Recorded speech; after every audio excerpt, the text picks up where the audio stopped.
말씀은 빌립보서 3장 17절부터 4장 9절까지 말씀을 우리 두 절씩 교독하시겠습니다. 빌립보서 3장 17절부터 4장 9절까지 말씀입니다.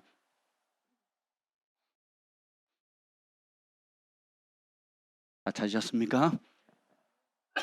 자, 두 절씩 교독합니다. 형제들아, 너희는 함께 나를 본받으라. 그리고 너희가 우리를 본받는 것처럼 그와 같이 행하는 자들을 눈여겨보라. 내가 여러 번 너에게 말하였거니와 이제도 눈물을 흘리며 말하노니 여러 사람들이 그리스도의 십자가의 원수로 행하느니라. 그들의 마침은 멸망이요 그들의 신은 배요 그 영광은 그들의 부끄러움에 있고 땅의 일을 생각하는 자라. 그러나 우리의 시민권은 하늘에 있는지라. 거기로부터 구원하는 자 곧 주 예수 그리스도를 기다리노니. 그는 만물을 자기에게 복종하게 하실 수 있는 자의 역사로 우리의 낮은 몸을 자기 영광의 몸의 형체와 같이 변하게 하시리라. 그러므로 나의 사랑하고 사모하는 형제들, 나의 기쁨이요 면류관인 사랑하는 자들아, 이와 같이 주 안에 서라. 내가 유오디아를 권하고 순도계를 권하노니 주 안에서 같은 마음을 품으라. 또 참으로 나와 멍에를 같이 한 내게 구하노니 복음에 나와 함께 힘쓰던 저 여인들을 돕고 또한 글레멘드와 그 외 나의 동역자들을 도우라. 그 이름들이 생명책에 있느니라. 주 안에서 항상 기뻐하라. 내가 다시 말하노니 기뻐하라. 너희 관용을 모든 사람에게 알게 하라. 주께서 가까우시니라. 아무것도 염려하지 말고 다만 모든 일에 기도와 간구로 너희 구할 것을 감사함으로 하나님께 아뢰라. 그리하면 모든 지각에 뛰어난 하나님의 평강이 그리스도 예수 안에서 너희 마음과 생각을 지키시리라. 끝으로 형제들아, 무엇에든지 참되며 무엇에든지 경건하며 무엇에든지 옳으며 무엇에든지 정결하며 무엇에든지 사랑받을 만하며 무엇에든지 칭찬받을 만하며 무슨 덕이 있든지 무슨 기름이 있든지 이것들을 생각하라. 다 같이요. 너희는 내게 배우고 받고 듣고 본 바를 행하라. 그리하면 평강의 하나님이 너희와 함께 계시리라. 아멘. 성령 하나님 환영합니다. 오늘도 우리가 아버지의 전에 나올 수 있는 은혜와 건강을 주심을 감사합니다. 주님, 이 생명의 말씀 앞에 말씀이신 주님 앞에 설 때에 우리가 이 말씀을 주님의 음성으로 듣게 하여 주시옵소서. 듣고 배우고 본 바를 행함으로 하나님께서 우리와 함께 계시는 것을 날마다 경험하는 저희들 되게 하여 주시옵소서. 주님의 몸된 교회를 위해서 또 하나님의 일을 위해서 알게 모르게 섬기는 많은 손길들이 있습니다. 그 숨은 헌신, 하나님의 재정의 헌신, 몸의 헌신, 시간의 헌신, 또 가르침과 중보와 각종 헌신들을 기억하시고 주님 뜻이 하늘에서 이루어진 그대로 이 땅에 이루어지는 일들을 날마다 보게 하여 주옵소서. 오늘도 하나님 원근각처에서 또 실시간 함께 예배드리는 사모하는 심령들 가운데 성령님 찾아가 주셔서 말씀하시고 치유의 강선을 발해 주시고 또 무엇보다도 하나님의 친밀하심과 주님의 크신 사랑으로 그들을 감싸 주시옵소서. 예수님의 이름으로 축복하며 기도합니다. 아멘. 오늘 말씀의 제목은 예수님께 사로잡힌 삶이란 이란 제목으로 좀 나누려고 합니다. 우리가 제대로 살려면 무언가에 사로잡혀 살아야 됩니다.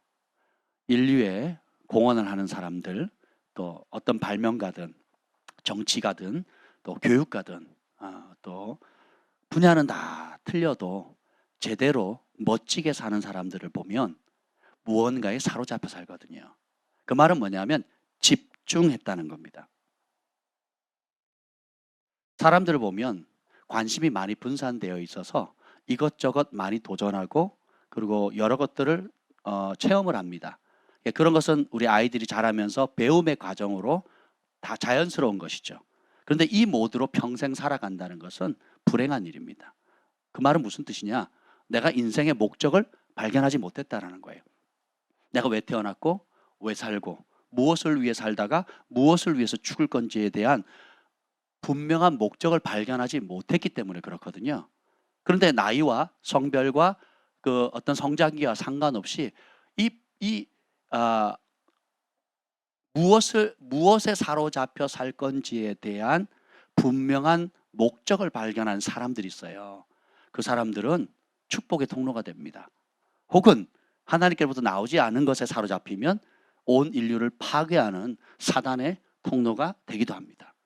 제가 오늘 옷을 일부러 이렇게 입고 왔어요. 저는 이걸 보면 지킬 박사와 하이드가 생각나거든요. 그리고 아슈라 백작 생각나지 않습니까? 아슈라 백작, 이쪽으로 돌리면 멋지고 이쪽으로 돌리면 이상하고 뭐 그런 거죠. 이게 줄무늬가 있고 흰색이 있잖아요. 우리의 삶의 분기점, 선택의 기로를 상징한다고 생각해요. 하나님 앞에 섞이지 않은 순결한 삶을 살 거냐, 아니면 주님을 안다고 하고 교회도 다니고 신앙생활을 평생 하지만 무언가 섞여 있는 삶을 살아갈 것인가. 우리가 경외하는 마음을 선포할 때 그 욥에 대한 이야기를 제가 반복적으로 넣은 이유가 있습니다. 욥같이 온전하고 순전하고 정직하고 악에서 떠난 자가 없다 그랬거든요. 정직하고 온전했다는 거거든요. 그래서 악에서 떠나는 일에 그와 같은 자가 온 세상에 없다는 거예요. 우리는 적절히 섞어 삽니다. 빨간색이 많은 사람들이 있는 곳에는 빨간색인 척합니다. 또 검은색이 대세인 곳에는 검은색인 척합니다. 회색 지대 가면 회색. 그래서 이 섞인 짬뽕 문화에 융화되기를 즐거워합니다. 그것이 지혜라고 생각해요. 근데 하늘은 그렇게 보지 않거든요. 욥기서 1장 1절, 욥기서 1장 8절 계속 욥에 대해서 하나님께서 사탄을 얘기해서 공식적으로 얘기하죠. 사탄의 관심도 하나님을 온전히 경외하는 자고, 하늘과 천사와 하나님의 7영과 하늘 아버지도 관심을 갖는 유일한 건 뭐예요? 우리가 관심 갖는 거랑 많이 틀려요. 우리는 돈 많이 벌어서 하나님께 올려드리면 영광 받으실 거라고 생각하잖아요. 교회를 많이 짓거나 누구를 많이 어떻게 하면 내 나름대로 기준이 있거든요. 그거는 부가적으로 나타나는 외적인 것들이지 하나님 그 껍데기에 속지 않으신다라는 거예요. 겉으로는 교회를 하고 겉으로는 선교하고 겉으로는 남을 돕지만 사랑장에 보면 내 몸을 불사르게 내어준다 할지라도 내 몸을 불태워서 다른 사람을 위해서 자기를 죽이는데도 사랑이 아닐 수 있다는 거거든요. 근데 욥은 온전했거든요. 마음이 온전히 주님께 고정된 거예요. 섞이지 않은 삶. 온전히 흰색이면 흰색인 거예요. 검은색이면 검은색이고 흰색이면 흰색인 거지, 섞여 있는 삶을 하나님께서 싫어하신다는 겁니다. 그리고 사단은 즐거워해요. 그런 사람을 쓰기 좋게 생각하거든요. 오늘 3장 12절 읽어보겠습니다. 3장 12절 시작. 내가 이미 얻었다 함도 아니요 온전히 이루었다 함도 아니라 오직 내가 그리스도 예수께 잡힌 바 된 그것을 잡으려고 달려가노라. 따라합시다. 오직. 이게 굉장히 중요해요. 오직 이것은 뭐냐면 하나밖에 모른다 이런 뜻이 아니라 영원한 진리를 발견했다라는 거예요. 너무너무 중요하기 때문에 다른 좋은 것, 다른 중요한 것을 그것이 눈에 보이지 않을 정도로 최고로 좋은 것을 발견했다는 거예요. 그래서 뭐예요? 오직 내가 그리스도 예수께 잡힌 바 된 그것이라는 거예요. 따라서 합시다. 내가 하고 싶은 것이 아니다. 사람들 여기서 다 속아요. 저는 그런 설교 무지무지 많이 들었습니다. 사람들의 기분 좋게 하는 설교, 사람들의 마음을 사는 설교. 소원이 뭐예요? 그게 하나님 뜻입니다.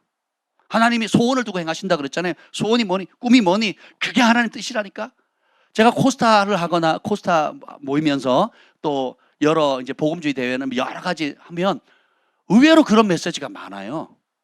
의외로. 그럼 애들이 어떻게 하겠어요? 청년들이 내가 좋아하고 싶어. 내가 하고 싶은 거. 그렇지. 우리 엄마도 반대하고 우리 목사님도 반대하고 우리 사모님도 반대하는 건데, 그렇지. 내 소원은 하나님 주신 거지. 가자. 얼마나 미련한데요. 성경은 바울은 뭐라고 해요? 자기가 하고 싶은 거 했어요? 모세는 자기가 할 일 했습니까? 예수님은 자기 원하는 대로 살았어요? 성경에 기록되는 어떤 인물도 요셉은 자기가 원하는 훈련을 받았어요? 야곱은 자기가 원하는 집 어머니와 함께 있고 싶어도 있지 못했잖아요. 다윗은 편안한 삶 살고 싶어도 자기 길 가요? 못 가요? 못 가죠. 전부 다 자기가 원하는 것과 다른 방향이었어요. 편할까요? 불편할까요? 불편하죠. 따라합시다. 불편한 것이 다 나쁜 것이 아니다. 사람들이 불편함을 못 견뎌해요. 사람들이 어린아이는 자신의 불편함을 못 견디거든요. 못 기다리잖아요. 그렇잖아요.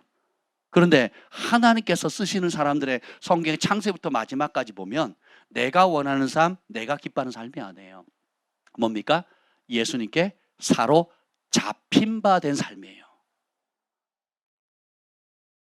여기서 갈등이 생기는 거예요.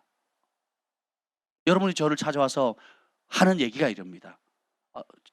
결론은 이거예요. 아무리 복잡해도 뭐 자녀 문제, 무슨 문제, 재정 문제, 직장 문제, 모든 문제를 얘기해도 제가 가만히 한 20, 30년 사역을 해보니까 이 둘로 딱 나눠지는 거예요. 내가 원하는 삶이냐?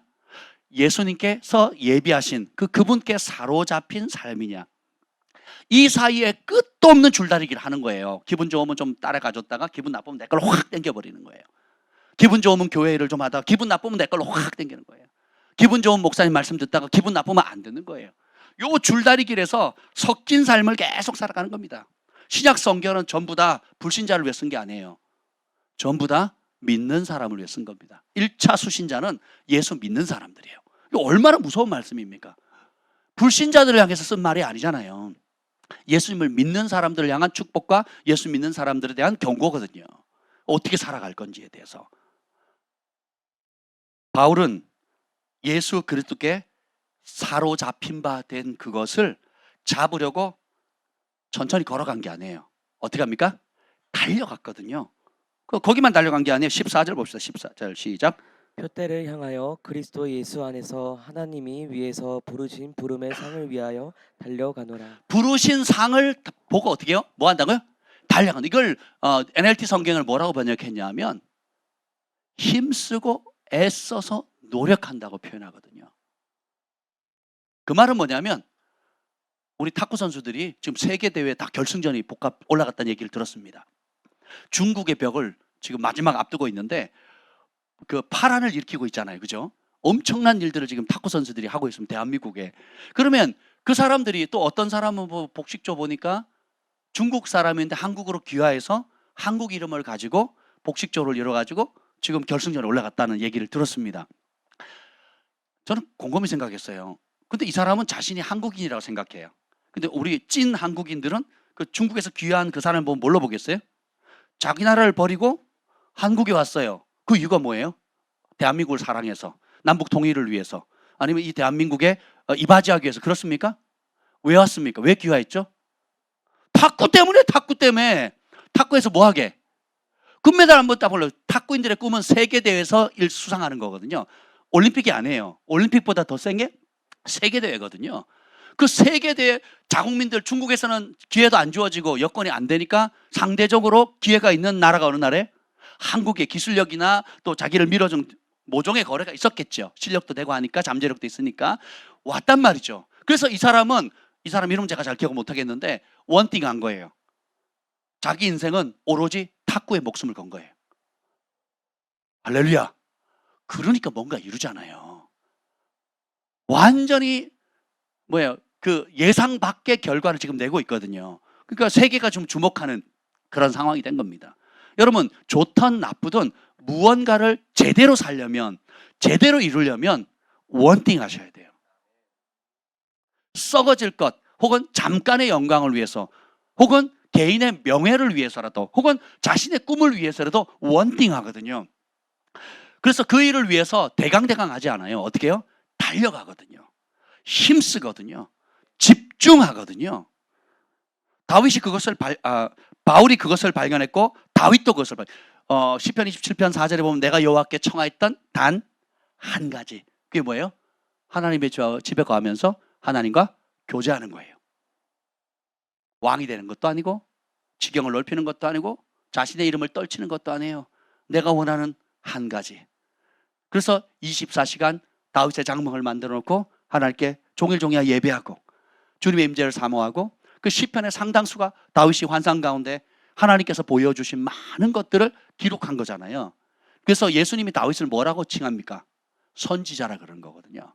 앞서 봤다 이거예요. 하늘의 세계에 펼쳐져 있는 것, 영원한 세계에 있는 것을 다윗은 본 자다라는 거예요. 그래서 예수님이 다윗을 선지자로 인정하면 우리는 다윗을 뭐라고 봐야 돼요? 선지자를 풀어 쓰면 뭐예요? 하나님의 친구란 뜻이거든요. 내가 너를 종이라 부르지 않고 친구로 부른다 그랬죠. 종은 주인의 마음을 모르지만 친구는 주인의 마음을 안다는 그 자리로 초청하는 겁니다. 이 바울도 똑같이 원띵하는 거예요. 우리말 성경은 좀 번역이 조금 아쉬워요. 13절 읽고 있습니다. 13절 시작. 형제들아 나는 아직 내가 잡은 줄로 여기지 아니하고 오직 한 일 즉 뒤에 있는 것은 잊어버리고 앞에 있는 것을 잡으려고. 자, 바울이 자신의 소원을 발견했어요. 여기 보면 내가 예수님께 사로잡힌 바 된 삶을 가겠다로 결정을 했어요. 이게 복입니다. 근데 여기 보면 오직 한 일, 즉 뒤에 있는 것은 잊어버리고, 이러니까 꼭 느낌이 뭡니까? 이전에 했던 그 일이란 느낌이잖아요. 오직 한 일. 그러면 내가 지난번에 한 일, 그죠? 한 일, 그런 뜻이 아니에요. 여기 영어는 뭐예요? one thing이에요. one thing. NLT 성경은 아주 이렇게 표현합니다. 내가 나의 모든 에너지를 다 걸어서 한 가지 일에 집중할 것이다, 이거예요. 내가 가지고 있는 시간의 에너지, 몸이 가지고 있는 에너지, 지적인 에너지, 그리고 하나님께 주신 은사와 기타 여러 하나님께서 내게 주신 분복과 교육과 학리, 여러 가지 내가 가지고 있는, 내게 지금 가지고 있는 모든 에너지를 다 한 가지에 집중하겠다는 거예요. 나로호가 성공했잖아요. 근데 그게 발진할 때에 그 위로 세워가지고 쏠 때에 그 미사일이 굉장히 뭐 엄청난 무게잖아요. 몇 톤이죠? 엄청난 무게를 가지고 있어요. 근데 그 발진대 뭐 이렇게 연료를 주입하잖아요. 뭘 넣고 또 뭐 가스를 집어넣고 뭐 용어도 어려운데, 근데 그 연료가 하는 일은 단 한 가지예요. 뭐예요? 발진시키는 거거든요. 다른 용도로 안 씁니다. 그냥 그 미사일 나로가 발사되어서 땅에서 이 중력의 법칙을 그걸 뒤집어서 역류해서 올라가서 하늘 올라서 대기 상층부까지 올려서 우주로 띄어보내는 그 일을 하는 거거든요. 그 폭발력, 그 연기 어마무시하잖아요. 집중하는 거거든요. 우리가 가지고 있는 것들 가운데 시간도 있고 재능도 있고 은사도 있는데, 많은 좋은 일, 또 내가 개인적으로 하고 싶은 일, 또 뭐 했으면 좋겠다는 소원들도 있겠죠. 근데 이게 분산되어져 있으면 제대로 뭘 하질 못합니다. 그러면 이것이 파워와 능력과 힘을 갖기 위해서는 어떻게 해야 돼요? 집중해야 되는 거거든요. 그래서 바울이 여기 보면 내가 가진 모든 에너지를 오직 한 가지에 쏟았다. 그러면서 설명하는 게 뭐냐면 이거예요. 따라서 뒤에 있는 것 잊어버리고 앞에 있는 것 붙잡는다. 이거예요. 그러니까 뒤에 있는 것은 뭐냐면 따라서 과거의 실패, 과거의 성공. 또 저를 보세요. 과거의 성공, 과거의 실패예요. 여러분 무엇이 지금 여러분을 잡고 있습니까? 과거의 실패가 여러분을 잡고 있습니까? 아니면 과거의 성공이 여러분을 붙잡고 있습니까? 대부분은 둘 다 가지고 있거든요. 그때가 좋았는데, 아 옛날이요, 이렇게 하는 사람. 아니면 그때 이걸 놓치지 않았더라면, 내가 왜 바보같이 그랬을까? 야, 그 한 번의 실수가 내 인생을 이렇게 엉망으로 만들었구나. 그때 그 사건만 아니었더라면 오늘의 내는 달랐을 건데. 아니요, 그렇지 않습니다. 그때도 그 자리에, 그 상황에 책임 있는 존재는 다른 무엇이 아니에요. 여러분 자신입니다. 누가 그걸 어떻게 설명합니까? 목사님이 안 당해봐서 모르시죠. 저는 그때는 어렸고 저는 그때 몰랐어요. 목사님이 안 당해봐서 모르실 거라고. 천만에요. 누구나 다 당합니다. 성경의 창세기부터 요한계시록 등장하는 모든 인물들 보세요. 자기가 원하는 환경 속에 있었는가? 자기가 기대하는 방향으로 인생이 이끌어져 갔는가? 특별히 하나님께 좋은 계약에 쓰임받았던 사람, 하늘이 칭찬하는 사람, 하늘이 주목하는 사람들 보세요. 욥이 자기가 원하는 삶을 살았습니까? 오늘 갑자기 하나님과 사탄이 시합을 했는데 거기에 끼었잖아요. 자기는 시험 대상물이 된 거예요. 근데 거기에는 하나님의 자신감이 있었고 하나님이 욥안에게 부어주신 은혜들이 있었거든요. 이해가 되세요? 여러분 피해의식 갖지 마세요. 피해의식 갖지 마세요. 여러분이 가지고 있는 아픔, 아픔 맞습니다. 고통 맞아요. 성공, 맞습니다. 그러나 그런 모든 아픔과 과거라 할지라도 이런 여러분보다 더 어려운 환경 속에서도 성경의 믿음의 사람들은 주님을 바라보는 훈련을 했어요. 그리고 그 상황 속에서 원띵했습니다. 뭐예요? 하늘에 지극히 높으신 그 부르심, 그 부르심을 주신 주님께 초점을 맞추는 거거든요. 이 바울이 예수님께 사로잡힌 바 된 그것을 붙잡았어요. 그리고 뒤에 있는 것, 과거의 아픔과 슬픔, 그리고 과거에 즐겼던 쾌락, 그리고 내가 마음 상할 때 나왔던 반응들, 또 그거로 인해서 그런 불만족스러운 것을 해결하기 위해서 했던 각종 중독들, 그게 고린도전서 5장 6장에 나와 있거든요. 근데 그것을 예수님을 믿고 은혜를 받고 십자가의 보혈로 씻김을 받고도 예전의 삶을 계속 살아간다면 굉장히 무서운 결과를 초래한다는 거예요. 잠깐 보겠습니다. 고린도전서 5장. 고린도전서 5장입니다. 5장 10절부터 10절부터 13절까지 쭉 한번 읽어보겠습니다. 고린도전서 5장 10절부터 13절 시작. 이 말은 이 세상에 음행하는 자들이나 탐하는 자들이나 속여 빼앗는 자들이나 우상 숭배하는 자들을 도무지 사귀지 말라 하는 것이 아니니 만일 그리하려면 너희가 세상 밖으로 나가야 할 것이라. 이제 내가 너에게 쓴 것은 만일 어떤 형제라 일컫는 자가 음행하거나 탐욕을 부리거나 우상 숭배를 하거나 모욕하거나 술 취하거나 속여 빼앗거든 사귀지도 말고 그런 자와는 함께 먹지도 말라 함이라. 밖에 있는 사람들을 판단하는 것이야 내게 무슨 상관이 있으리요마는 교회 안에 있는 사람들이야 너희가 판단하지 아니하랴. 밖에 있는 사람들은 하나님이 심판하시려니와 이 악한 사람은 너희 중에서 내쫓으라. 아멘. 너희가 누룩이 없던 자였는데 누룩이 들어왔다는 거예요. 그러면서 이 세상에 음행하는 자들, 세상 사람들은 뭐 기준이 없으니까, 그 다음에 욕심내는 사람, 아주 멀리 갈 필요도 없죠. 그냥 가지고 있는데 더 가지려고 하고, 진짜 평생 보통 사람이 가질 수 없는 천문학적인 재정을 가지고 있는데 자신은 돈 없다고 당당하게 얘기하는 사람 많지요. 그렇죠? 그러면서 더 움켜쥐잖아요.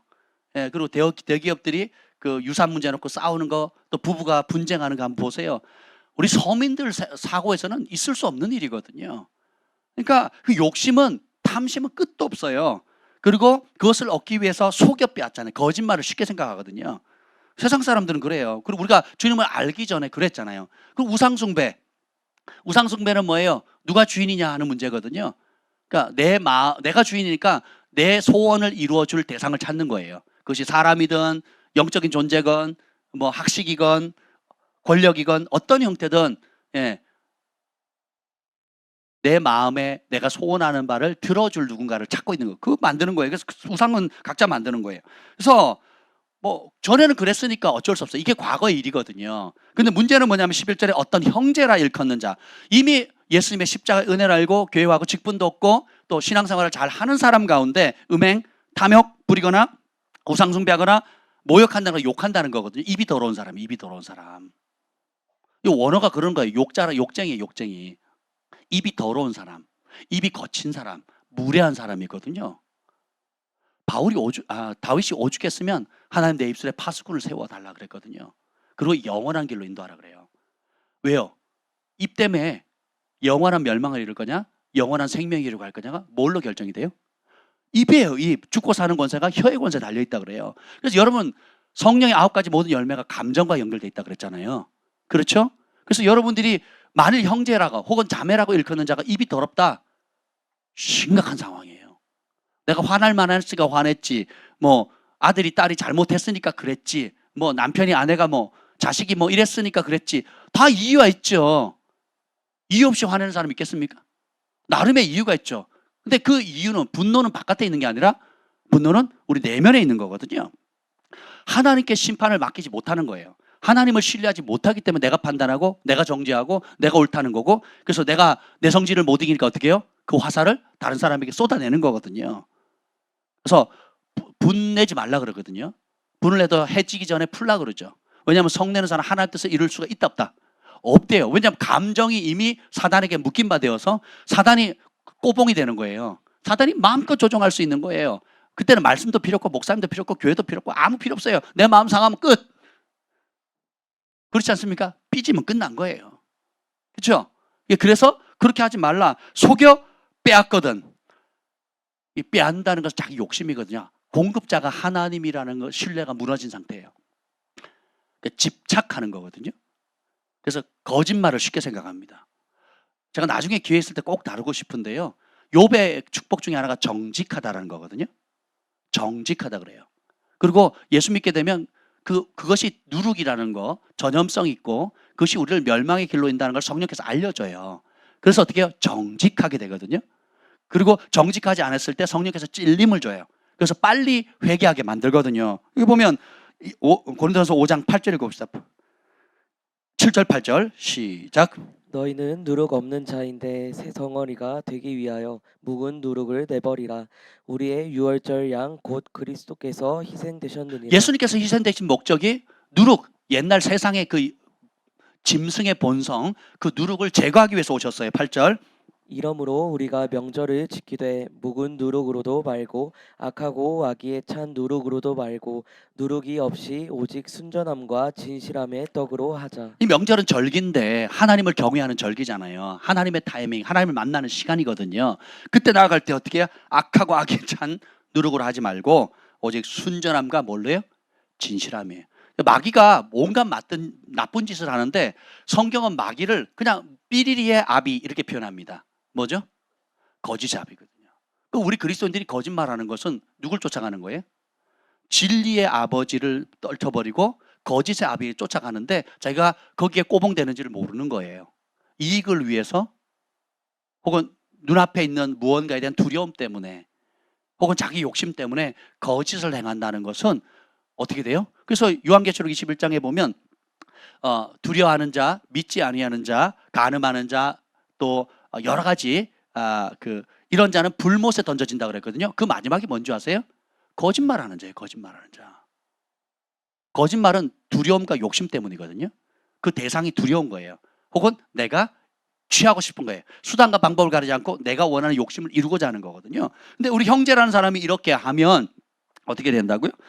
교회에서 어떻게 밖에 있는 사람들이야 뭐 하나님이 심판하시겠지만 이미 예수님을 알고 거듭난 사람, 교회 안에도 거듭난 사람이 있고 거듭나지 않은 사람이 있거든요. 거듭나지 않은 사람은 아직 거듭나지 않았으니까 그냥 옛 생활 그대로예요. 더 시간이 필요한 거예요. 근데 이미 하늘의 신령한 은혜를 맛봤다, 영적 체험을 했다, 주님 내가 예수 믿는 것을 예수님을 주인으로 모셨다고 자타가 공인하는 사람이라 이런 길로 돌아간다면 이게 옛 것이에요. 옛 것. 그럼 어떻게 된다고요? 너희 중에서 내쫓으라. 13절 읽어보겠습니다. 시작. 밖에 있는 사람들은 하나님이 심판하시려니와 이 악한 사람은 너희 중에서 내쫓으라. 교회 안에 있는 사람들 가운데 이런 일을 하는 사람은 악한 사람이라고 하나님 말씀하시는 거예요. 이런 사람 어떻게 해요? 너희 중에 내쫓으라는 거예요. 거듭나지 않은 사람 내쫓으시면 안 돼요. 그러면 나만 알 사람이 없습니다. 그래서 교회는 종합병원이라 얘기했잖아요. 아직 치료를 받지 않은 사람도 대기 중에 있거든요. 또 병원에 왔지만 부모에 의해서 끌려왔지만 아직 본인이 진료를 거부하는 환자도 있거든요. 그럼 기다려줘야 되는 거 아니겠습니까? 그렇죠? 그리고 충분히 설명을 해줘야 되겠죠. 지금 이 본문은 그 얘기를 하는 게 아니에요. 이미 치료받고 새 생명 얻고 하늘의 신령한 은혜와 또 주님의 어떠함을 맛본 사람들이거든요. 배운 사람들이에요. 그런데 이렇게 하면 안 된다라는 거죠. 그래서 바울이 뒤에 있는 일 잊어버렸을 때 그 뒤에 것 중에 하나가 바울이 보세요. 얼마나 교회를 많이 핍박하는데 앞장섰습니까? 얼마나 많이 사람을 죽였어요. 그죠? 그리고 그 일에 제일 앞장섰잖아요. 그 꼬리표를 계속 달고 다닌다면 바울이 사역을 할 수 있겠습니까? 바울이 스스로 나는 짐승 중에 괴수입니다. 나는 만삭되지 못해서 일찍 태어난 그런 칠삭동이 팔삭동이 같습니다 라고 얘기했잖아요. 근데 그것이 사실이고 또 겸손의 표현이지만 그것이 정죄감으로 끊임없이 쫓아다닌다면 그가 사도의 일을 감당하겠냐고요. 그러니까 어떻게 돼요? 과거의 실패, 아픔, 예수님의 피값으로 회개했을 때 깨끗이 씻김 받았다는 그 사실을 믿어야 되는 거예요. 그리고 그것이 믿을수록 예수님께서 나를 위해서 치르신 그 희생의 가치를 소중하게 여기게 되죠. 감사하게 되죠. 자격이 없는데 자격을 주신 거예요. 내 힘으로 해결할 수 없는데 풀어주신 거예요.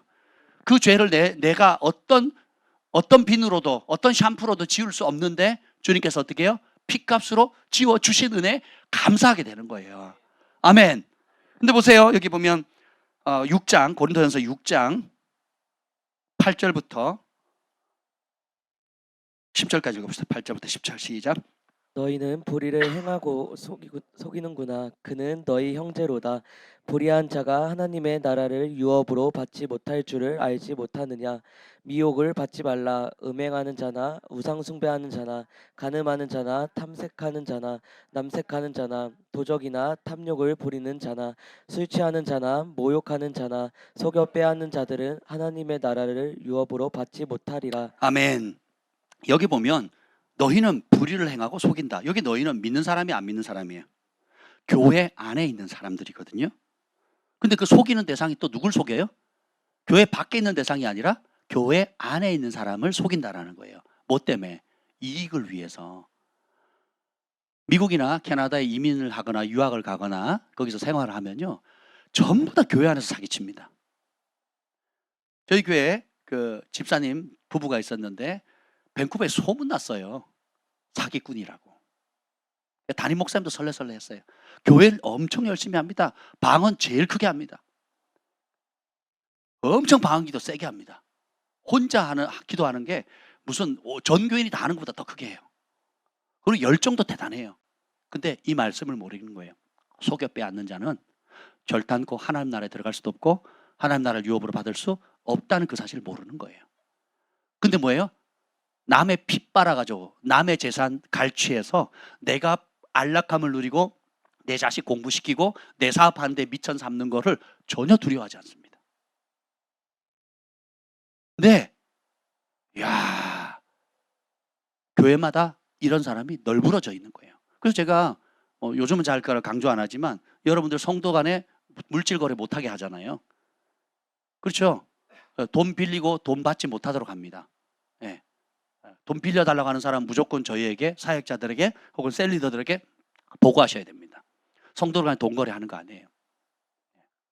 돈 거래하는 거 아닙니다. 빌려달라고 그러면 그 문이 열리기 시작하면 그렇게 해서 당한 교회가 한두 교회가 아니에요. 그걸 빌려달라고 하는 사람이 얼마나 충성된대요. 얼마나 열심히 했는데요.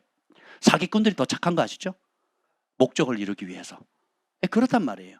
근데 보면 이 거짓말하고 속여 빼앗는 것에 대해서 저희도요 진짜 막 소름 돋을 때가 많아요. 너무 어렵다고 해서 도와주고 수천만 원의 돈을 지원해서 도와줬는데요. 야, 마침 하나님의 은혜로 누가 중간에서 미리 세상 사람이 알려줬다니까. 세상 사람이 알려줬기 때문에 보호를 받았던 거지. 안 그러면 수천만의 재정을 그냥 먹튀할 뻔했어요. 먹튀 당할 뻔했죠. 우리는 선대했는데 그 재정이 누구 돈입니까? 하나님 돈이잖아요. 성도들 돈이, 여러분이 헌금한 돈이고 하나님께 바쳐진 돈이잖아요. 그거를 무서운 세상이에요. 무서운 세상. 그래서 보세요. 성경은 우리 때만 그런 게 아니고 과거에도 그랬다는 거예요. 그런 옛 습관들 떨쳐버리라는 거예요. 그렇지 않으면 경고하죠. 도적, 탐욕 부리는 자, 그리고 모욕하는 속여 빼앗는 자들은 하나님 나라 유업으로 받는데 못 받는데요. 못 받는 거예요. 그러니까 여러분 그 불씨가 다 뭐예요? 거짓말이거든요. 거짓말. 정직하셔야 돼요. 정직하셔야 됩니다. 치유도, 내적 치유가 잘 되는 사람은 어떤 사람이에요? 정직한 사람이고, 안 되는 사람은 포장하는 사람이거든요. 그래서 얼마만큼 치유받을 수 있어요? 여러분 병원 가서 얼마만큼 치유받을 수 있어요? 내가 내 병을 인정하는 만큼이에요. 다른 영역은 치료 거부하는 거예요. 치통이 있어도 나 안 받겠다 그러면 의사가 강제로 입 벌려서 치료해주지 않죠. 암이 있는데도 수술하면 됩니다 그러는데 나는 괜찮아요 안 받겠어요 하면 받을 수 있어요 없어요? 여러분이 예수 그리스도 안에서 그 피값으로 모든 것들을 해결받을 수 있는데 어떤 영역은 문을 열지, 재정의 영역에서 문을 안 여는 사람, 체면 문화 때문에 문을 안 여는 사람, 또 각자의 여러 영역들이 있거든요. 여러 영역들 가운데 문을 안 열면 그 영역은 죽었다 깨어나도 치료를 못 받는 거예요. 그래서 정직하라는 거예요. 그러니까 욥을 향한 사단과 하나님의 관심은 뭐예요? 그가 얼마나 온전하고 정직하고 악에서 떠났는가, 여호와를 경외하는가에 초점이 맞춰 있는 것처럼 영계에서는, 영적인 세계, 실제적인 세계에서는 우리의 정직함에 관심이 있다라는 겁니다. 아멘. 그래서 이런 옛것을 떨쳐버려요. 그래서 주님께서 복음이 6장 11절 나오죠. 6장 11절 시작. 너희 중에 이와 같은 자들이 있더니. 자, 교회 안에 이런 사람들이 있었어요. 우리도 한때는 그랬었죠. 그죠? 그리고 교회 안에 와서 그런 거듭남을 체험하고도 은혜를 받았음에도 불구하고 어떤 견고한 진이 있어서 또 약한 부분 있잖아요. 그래서 그렇게 이렇게 절 보세요. 줄무늬처럼 희게 하셨는데 가끔씩 줄이 한 줄, 두 줄, 세 줄 혹은 오래된 줄이 있을 수 있죠. 이런 영역들이 있었다는 거예요. 그걸 인정하자는 거예요. 아멘. 그러면 도와주신다는 거예요. 11절 시작. 너희 중에 이와 같은 자들이 있더니 주 예수 그리스도의 이름과 우리 하나님의 성령 안에서 씻음과 거룩함과 의롭다 하심을 받았느냐. 예수님의 이름의 은혜 그리고 하나님의 성령 안에서 깨끗이 씻겼다는 거예요. 씻어주신 이유가 뭐예요? 돌아가지 말라는 거거든요. 바울이 하나의 포커스를 했다 그랬어요. 옛 것은 이전 것은 잊어버리겠다는 거예요. 단순히 그 정죄감만 잊어버리는 게 아니라 그 정죄감을 줄 수밖에 유발했던 모든 옛 행동들, 누룩같이 전염성이 강한, 중독성이 강한 그런 모든 것들도 잊어버린다, 지워버려야 되는 거예요. 이게 은혜입니다. 거기에 보면 재밌는 표현이 나오는데 술 취하는 자라는 표현이 나오잖아요. 이게 술 중독자라는 뜻이에요. 여러분이 어떤 공고함이나 어려움이 올 때 나타난 반응이 있거든요.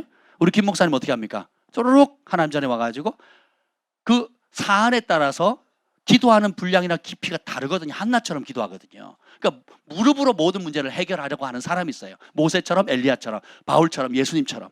예수님 십자가 지기 전에 나는 하나님의 아들이니까 그냥 가서 그걸 지는 게 아니잖아요. 본인도 땀방울이 핏방울이 되도록 기도하셨을 뿐만 아니라 베드로, 야고보, 요한에게 부탁하시잖아요. 나를 위해서 내가 죽을 지경이다. 내 힘으로 감당이 안 된다. 그러니까 제자들에게 기도의 도움을 요청하잖아요. 왜 그랬을까요? 그렇게 부족한 제자들이 할지라도 기도하면 그 기도는 하나님 앞에 큰 영향력이 있다는 거예요. 그 무지하고 혈기 많고 여러모로 약점이 많은 제자들, 맨날 자기 잘난 척하고 누가 크냐 막 이런 우리같이 연약하다 할지라도 예수님이 십자가 지기 전에 그 중요한 타이밍에 예수님이 기도를 부탁하신 이유는 그 기도를 하나님 크게 받으셔서 예수님께서 이 땅에 파송받은 그 목적, 가장 원대한 온 인류의 구원의 사역에 도움이 될 수 있다는 거예요. 아멘. 그래서 우리의 기도가 우리가 완벽했을 때 온전히 올라가는 그렇게 접근하시면 안 돼요. 반대에 오히려 우리가 너무 연약하기 때문에 우리 힘으로 할 수 없기 때문에 우리의 한계가 명백하기 때문에 지푸라기라도 잡는 심정으로 아니 주밖에 다른 구원의 길이 없기 때문에 그 주님을 붙잡는 걸 주님께서 그걸 믿음으로 보시는 거예요. 그걸 그렇게 기뻐하시는 거거든요. 그래서 하나님 성령의 씻음과 거룩함과 의롭다함을 받았느니라. 아멘. 다시 빌립보로 돌아가겠습니다. 빌립보에 보면 뒤에 있는 거 다 잊어버린다는 거예요. 삼손이 하나님 은총을 입어서 이스라엘 사사가 되고 괴력을 가지고 이스라엘 구원했죠. 그러다가 이제 범죄함으로 나신의 서원을 다 깼을 때 눈이 뽑히고 우상의 성전에 조롱거리가 되잖아요. 사람들이 다 그 인생 끝났다. 그리고 그의 하나님도 가짜다. 우리가 믿는 우상이 더 세다라고 원수가 조롱하는 그 상황 속에서 삼손은 어떻게 합니까? 회개하죠. 회개는 뭐예요? 과거를 지우는 능력이 있어요. 진실한 회개는 과거를 지우는 능력이 있습니다. 삼손처럼 더러운 인간이 어디 있습니까? 삼손처럼 혈기 많은 인간이 어디 있습니까?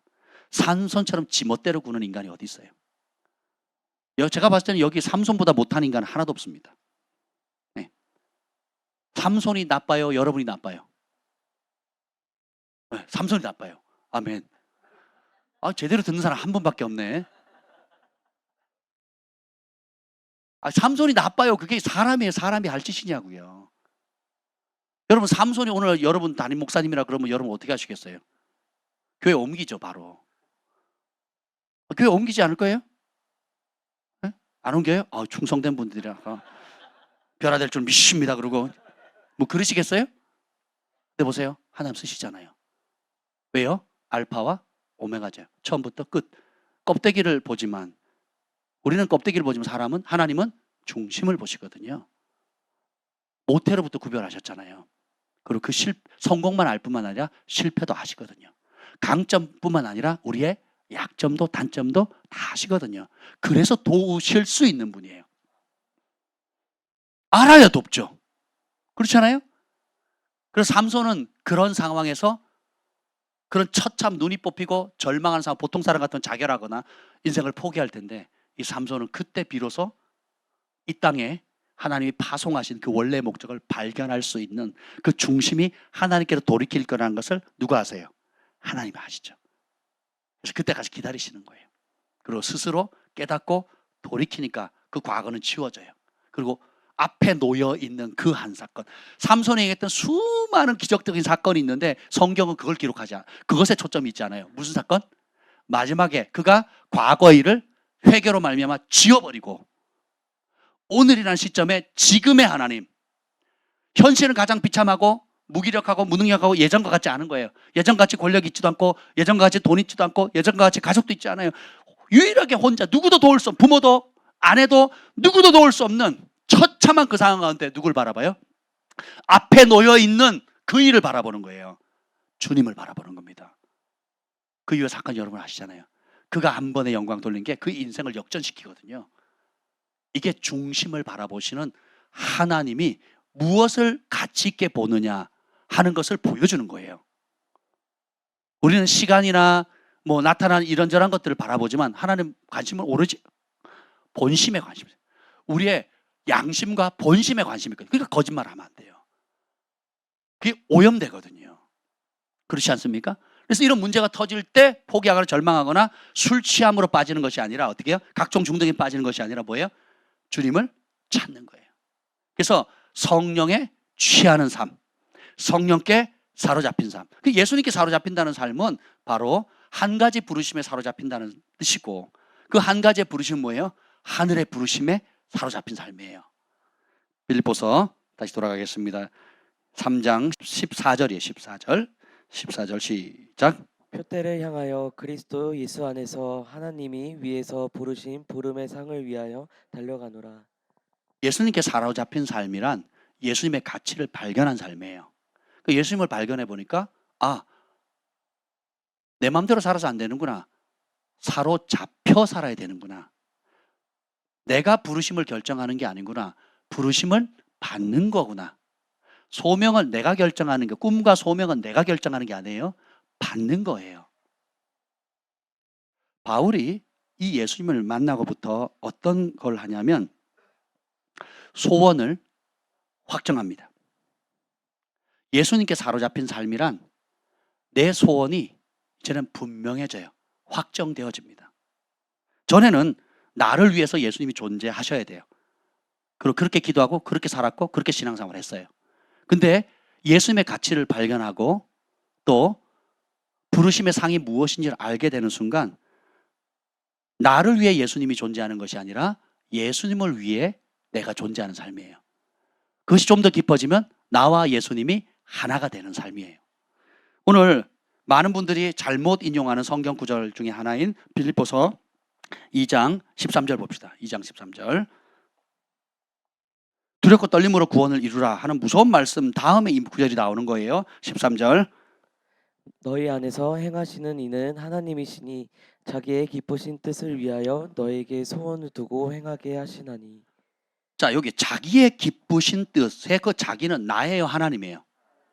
근데 우리는 어떻게 읽어요? 내 소원, 내 기쁨을 읽거든요. 이런 메시지요, 수십 번도 더 들었습니다. 수십 번도. 어떻게 나를 향한 하나님의 부르심을 알 수 있습니까? 네 소원이 뭐냐? 그거다. 부분적으로는 관련이 있어요. 전혀 무관하진 않습니다. 그러나 근본적인 그게 아니에요. 내 소원이 하나님의 소원이 아니에요. 내가 세상을 사랑하고 내 욕심을 사랑하고 이익을 위해서라면 내가 뭐든지 하는 그런 마음 상태가 있는데 주인이 예수님이 아닌데 마음이 딴 데가 있는데 내 소원을 품으면 어떻게 되겠어요? 하나님을 대적하는 거거든요. 하나님과 원수되는 길을 가는 거거든요. 부르심에 불순종하는 길을 가는 거예요. 보세요. 하나님의 부르심 내가 결정하는 게 아니라 그랬어요. 받는 거예요. 엘리야가 지가 선지자 되겠다고 했습니까? 모세가 내가 인류를 구원하겠다고 했습니까? 요셉이 총리 되겠다고 했습니까? 다윗이 나 왕 시켜주세요 그랬습니까? 아니 다니엘을 보세요. 그 누구도 자기가 선택했나요? 아니죠. 부르셨을 이사야 보세요. 누가 우리를 위해 갈고 할 때 부르심을 받고 초청을 받았을 때 순종이라는 선택을 하는 거거든요. 왕으로 기름 부음 받을 때 받아들이는 거거든요. 해달별이 절할 그 꿈을 받아들 때 개꿈으로 취급하는 것이 아니라 꿈은 하늘의 초청이잖아요. 그것을 어떻게 해요? 받아들이는 거거든요. 이게 믿음이에요. 목동이 어떻게 왕이 됩니까? 형들도 미워하는 철부지가 어떻게 총리가 됩니까? 이방 신상을 믿는 아브라함이 어떻게 열국의 아비가 될 수 있겠습니까? 다 불가능하잖아요. 근데 부르심을 받았을 때 순종하거든요. 그리고 소원을 확정하거든요. 다시 그런 면에서 13절 다시 읽겠습니다. 시작. 너희 안에서 행하시는 이는 하나님이시니 자기의 기쁘신 뜻을 위하여 너희에게 소원을 두고 행하게 하시니. 아멘. 너희에게 소원을 주신대요. 우리 안에 거하시는 하나님, 내 안에 살아계신 하나님이 성령으로 말미암아 소원 주신대요. 그 소원이 3장에 나와 있어요. 3장 8절, 7절 8절이요. 시작. 그러나 잠깐요.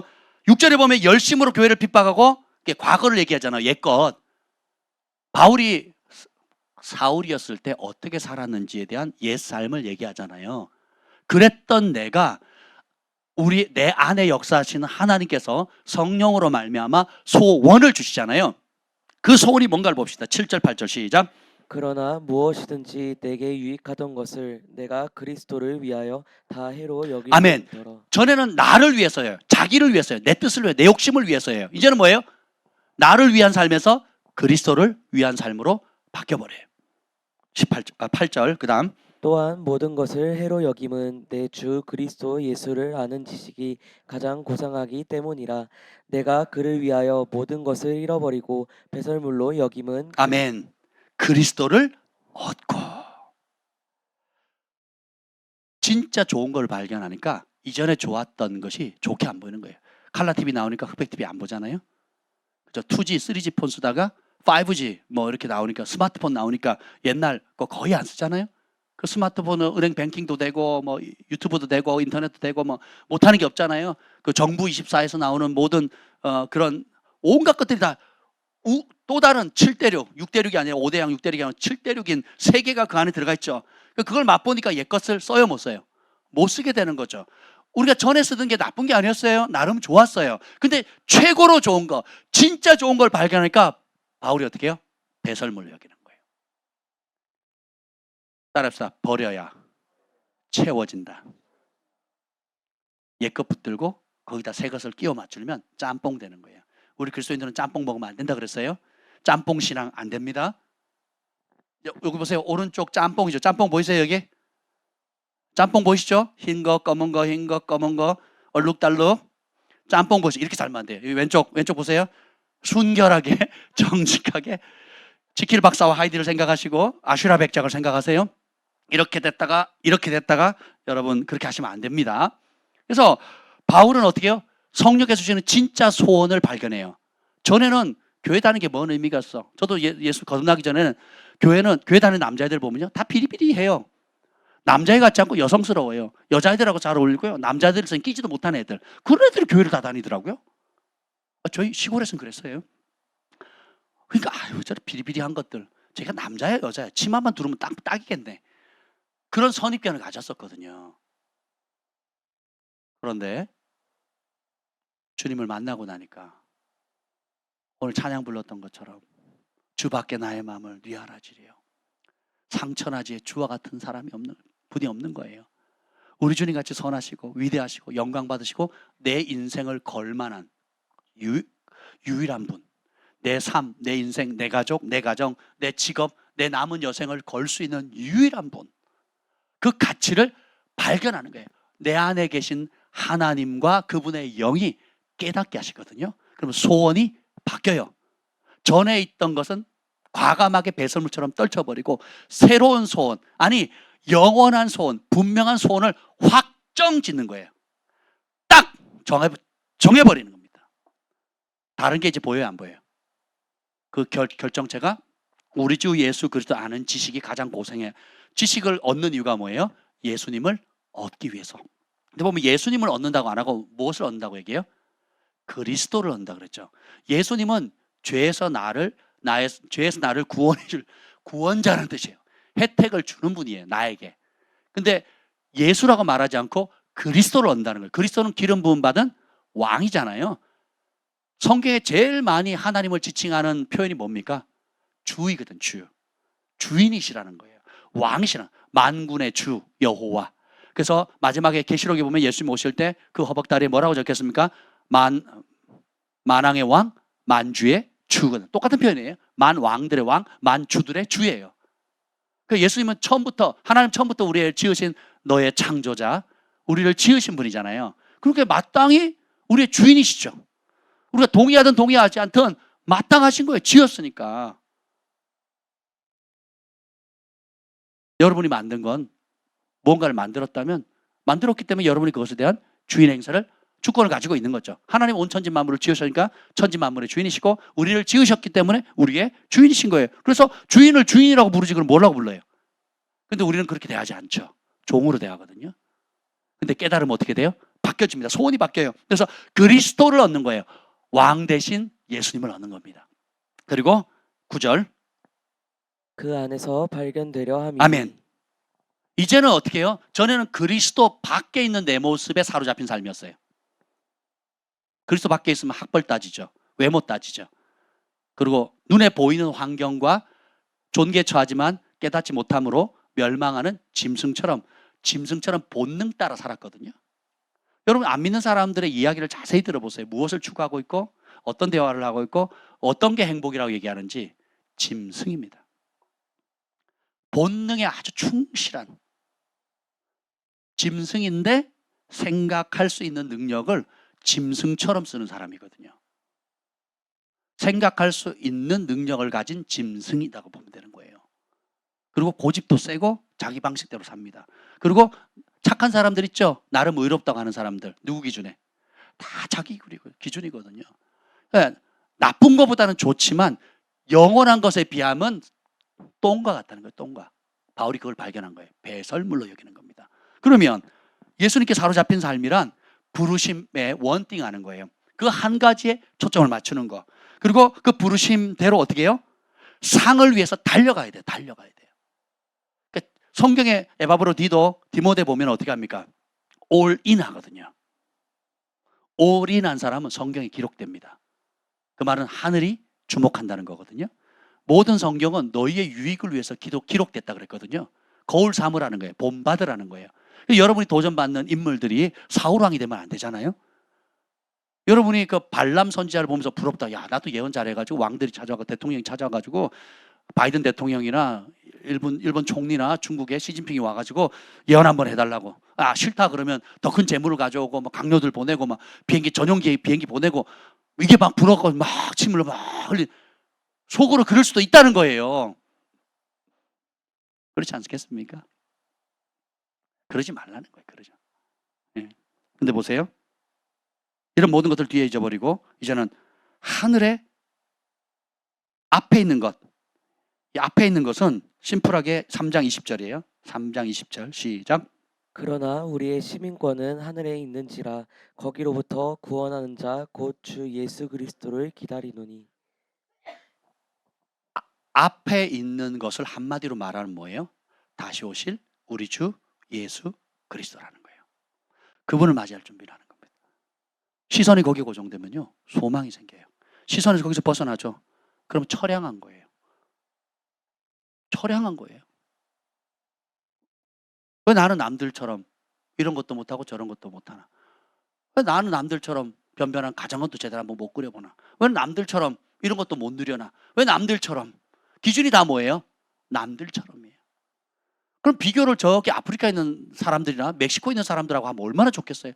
북한에 있는 사람들이나 중국에 있는 사람하고 비교 안 하잖아요, 여러분. 그 사람들에 비하면 여러분 다 천국에, 대한민국에서 태어나는 순간 여러분은 전 세계에서 7등 혹은 3등, 어떤 부분은 1등, 1등, 1등, 1등입니다. 태어나기만 했는데도. 여러분이 그냥 아무 짓도 안 했는데 누리는 게 상위 10% 안에, 상위 10%가 뭐야? 하여튼 10등 안에 드는 게 한두 가지가 아니잖아요. 근데도 나는 처량한 거예요, 처량한 거. 불쌍한 거예요. 이게 뭐예요? 자기 연민, 자기 연민. 하나님은 우리 삶 가운데 어떤 은혜를 주셨는지 모르는 겁니다. 여러분이 주변의 사람이나 과거의 일을 오늘과 비교하면요, 과거에 성공했던 때, 과거에 조금 편했던 때를 오늘과 비교하죠, 평생 사단의 놀이개감 됩니다. 사단이 우습게 보거든요. 그래서 바울이 뭐라 그랬어요? 전에 뒤에 있던 거 잊어버린다는 거예요. 바울이 했던 포악한 짓과 또 지금 이게 3차 전도여행 끝나고 바울의 이제 노년기에 쓴 거거든요. 로마 감옥에 갇혔을 때 AD 60년, 62년 이 경우란 말이죠. 굉장히 인생을 마무리하는 시점이잖아요. 그럼 바울이 이루는 업적이 얼마나 크겠습니까? 그렇잖아요. 그러니까 자기가 실패했을 것도 주님 앞에 잊어버리는 거고, 또 주님이 그런 나를 부르셔서 이런 위대한 업적을 세계를 단 한 세기 만에 복음화시켰던 엄청난 일을 했음에도 불구하고 어떻게 해요? 잊어버리는 거예요. 두렵고 떨림으로 구원을 이루어간다는 거예요. 그리고 이것보다 중요한 게 뭐예요? 지금 여기까지 잘 달려왔지만 아직도 나는 보장하지 못한다는 거예요. 초점은 어디? 앞에 있는 것. 다시 오실 우리 주 예수 그리스도의 날에 상 주실 그것을 바라보고 가는 거예요. 그러면 여러분들이 지금 고민하고 자랑하는 게 진짜 자랑이 돼, 그날의 자랑이 될 수 있는지, 또 여러분이 지금 오히려 약점이다, 어렵다, 손해본다, 교회를 봉사하고 헌신하고 향유를 깨뜨리고 하는 것들이 벼룩에 간을 빼먹지 왜 또 나한테 이런 감동을 줘가지고 이런저런 수고를 하게 하느냐 하고 부정적으로 바라보는 시각이 완전히 바뀌게 되겠죠. 바울이 지금 어디서 편지를 씁니까? 감옥이에요, 감옥. 감옥에서 하는 말이 뭐예요? 4장 4절이요. 4장 4절 시작. 주 안에서 항상 기뻐하라. 내가 다시 말하노니 기뻐하라. 언제 기뻐하래요? 다시 말하노니 뭐하래요? 기뻐하래요. 근데 조건이 뭐예요? 주 안에서요, 주 안에. 여러분이 주 밖에 있었던 것은 잊어버리고 주 안에 내가 어떤 혜택을 누리고 있는가, 어떤 은혜를 입고 있는가, 어떤 사랑을 받고 있는가, 어떤 보호를 받고 있는가, 어떤 인도함을 받고 있는가, 주 안에 있는 나를 보셔야 돼요. 다른 세계가 열립니다. 하박국 선지자가 북이스라엘이 초토화되고 나라가 완전히 피폐하고 백성들이 사로 끌려잡히고 자신도 오늘 내일 장담하지 못하는 그런 가운데 하나님 살아계시고 하나님을 경외하는 민족이 왜 이렇게 되었습니까? 없고 없는데 나는 어떻게 하라고요? 이해가 안 됩니다. 주님 뭐라 그래요? 우리 주님이 어떠한 분이고 땅의 것을 바라보니까 없고예요. 하늘의 것을 바라보고 하나님의 원대한 계획을 딱 보는 순간 어떻게 돼요? 없어도 나는 여호와로 즐거워하리.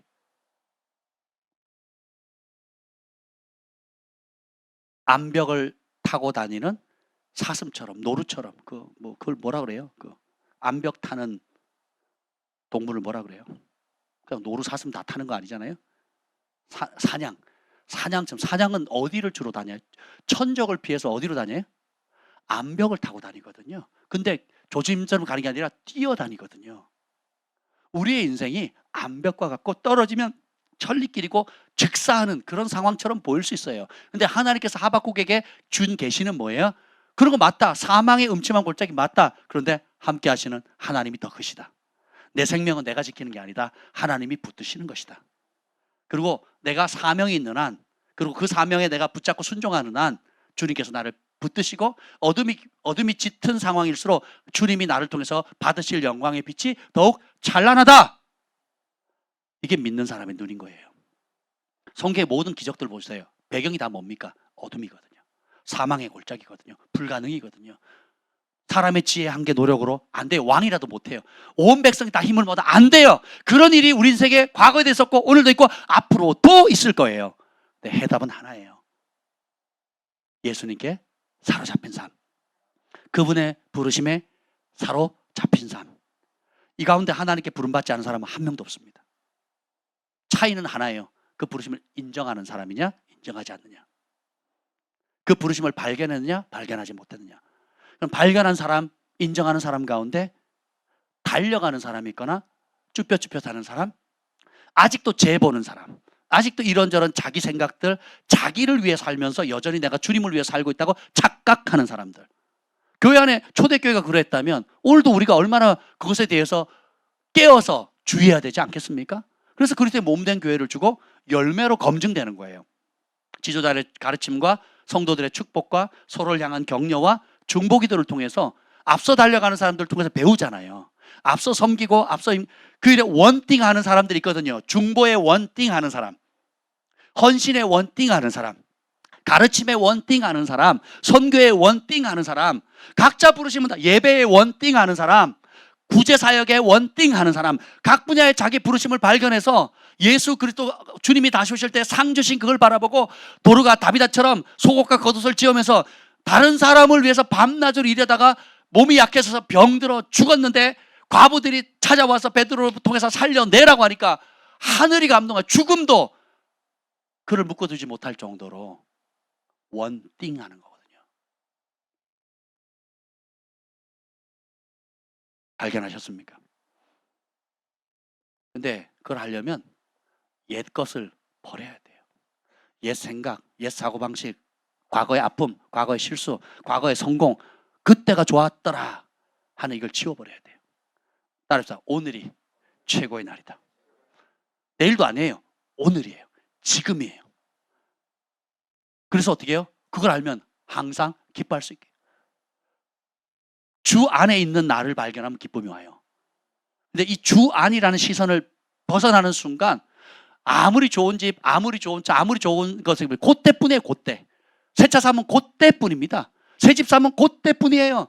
그리고 합격하면 그때뿐이라니까요. 그리고 또 다른 걸 찾는 거예요. 또 다른 걸. 이 악순환이 계속 되는 거예요. 주 바깥에 있는 자신의 모습을 못 보는 거예요. 주 안으로 들어오는 겁니다. 그럼 뭐예요? 자, 이것을 실천하는 방법을 보세요. 그래서 경고합니다. 3장 18절 19절 시작. 내가 여러 번 너희에게 말하였거니와 이제도 눈물을 흘리며 말하노니 여러 사람들이 그리스도의 십자가의 원수로 행하느니라. 그들의 마침은 멸망이요 그들의 신은 배요 그 영광은 그들의 부끄러움에 있고 땅의 일을 생각하는 자라. 바울이 피눈물 흘리는 거예요. 바울은 이제 노년기예요. 복음을 다 편만하게 전했어요. 표적과 이적과 성령이 나타나는 것 권능으로. 그걸 봤으니까 사람들이 돌아오죠. 죄를 벗어버리고 신앙생활을 했어요. 신앙생활은 하루 이틀 하는 게 아니잖아요. 5년, 10년. 근데 우리가 존경했던 바울은 감옥에 가 있고 현실의 정치적 압박, 경제적인 어려움, 또 믿음을 지키기 위한 싸움은 치열한 거예요. 그런 상황 가운데 바울이 그렇게 눈물로 키워냈는데 이제는 피눈물 흘리게 생긴 거예요. 교회 안에 있는 많은 사람들이, 여러 사람들이 그리스도의 십자가의 원수로 행하느니라. 자, 지금 이 빌립보서 전체는 불신자를 향한 거예요? 신자를 향한 거예요? 빌립보 교회를 향해 하는 겁니다. 교회 안에 여러 사람들이 그리스도의 십자가의 원수로 십자가의 가치를 짓밟아 버리는 거예요. 그래서 옛날에 했던 그 길로 돌아가는 겁니다. 근데 그 포인트가 아주 쉬워요. 뭐예요? 그들의 신, 그들의 주인, 그들의 하나님은 예수 그리스도, 또 천지 만물을 지으신 창조주 하나님이 아니에요. 그들의 신은 뭐예요? 배요, 배. 바다에 떠다니는 배가 아니고 우리 배. 우리 할아버지 할머니 세대 6.25 동란 이후에 보릿고개가 있었죠.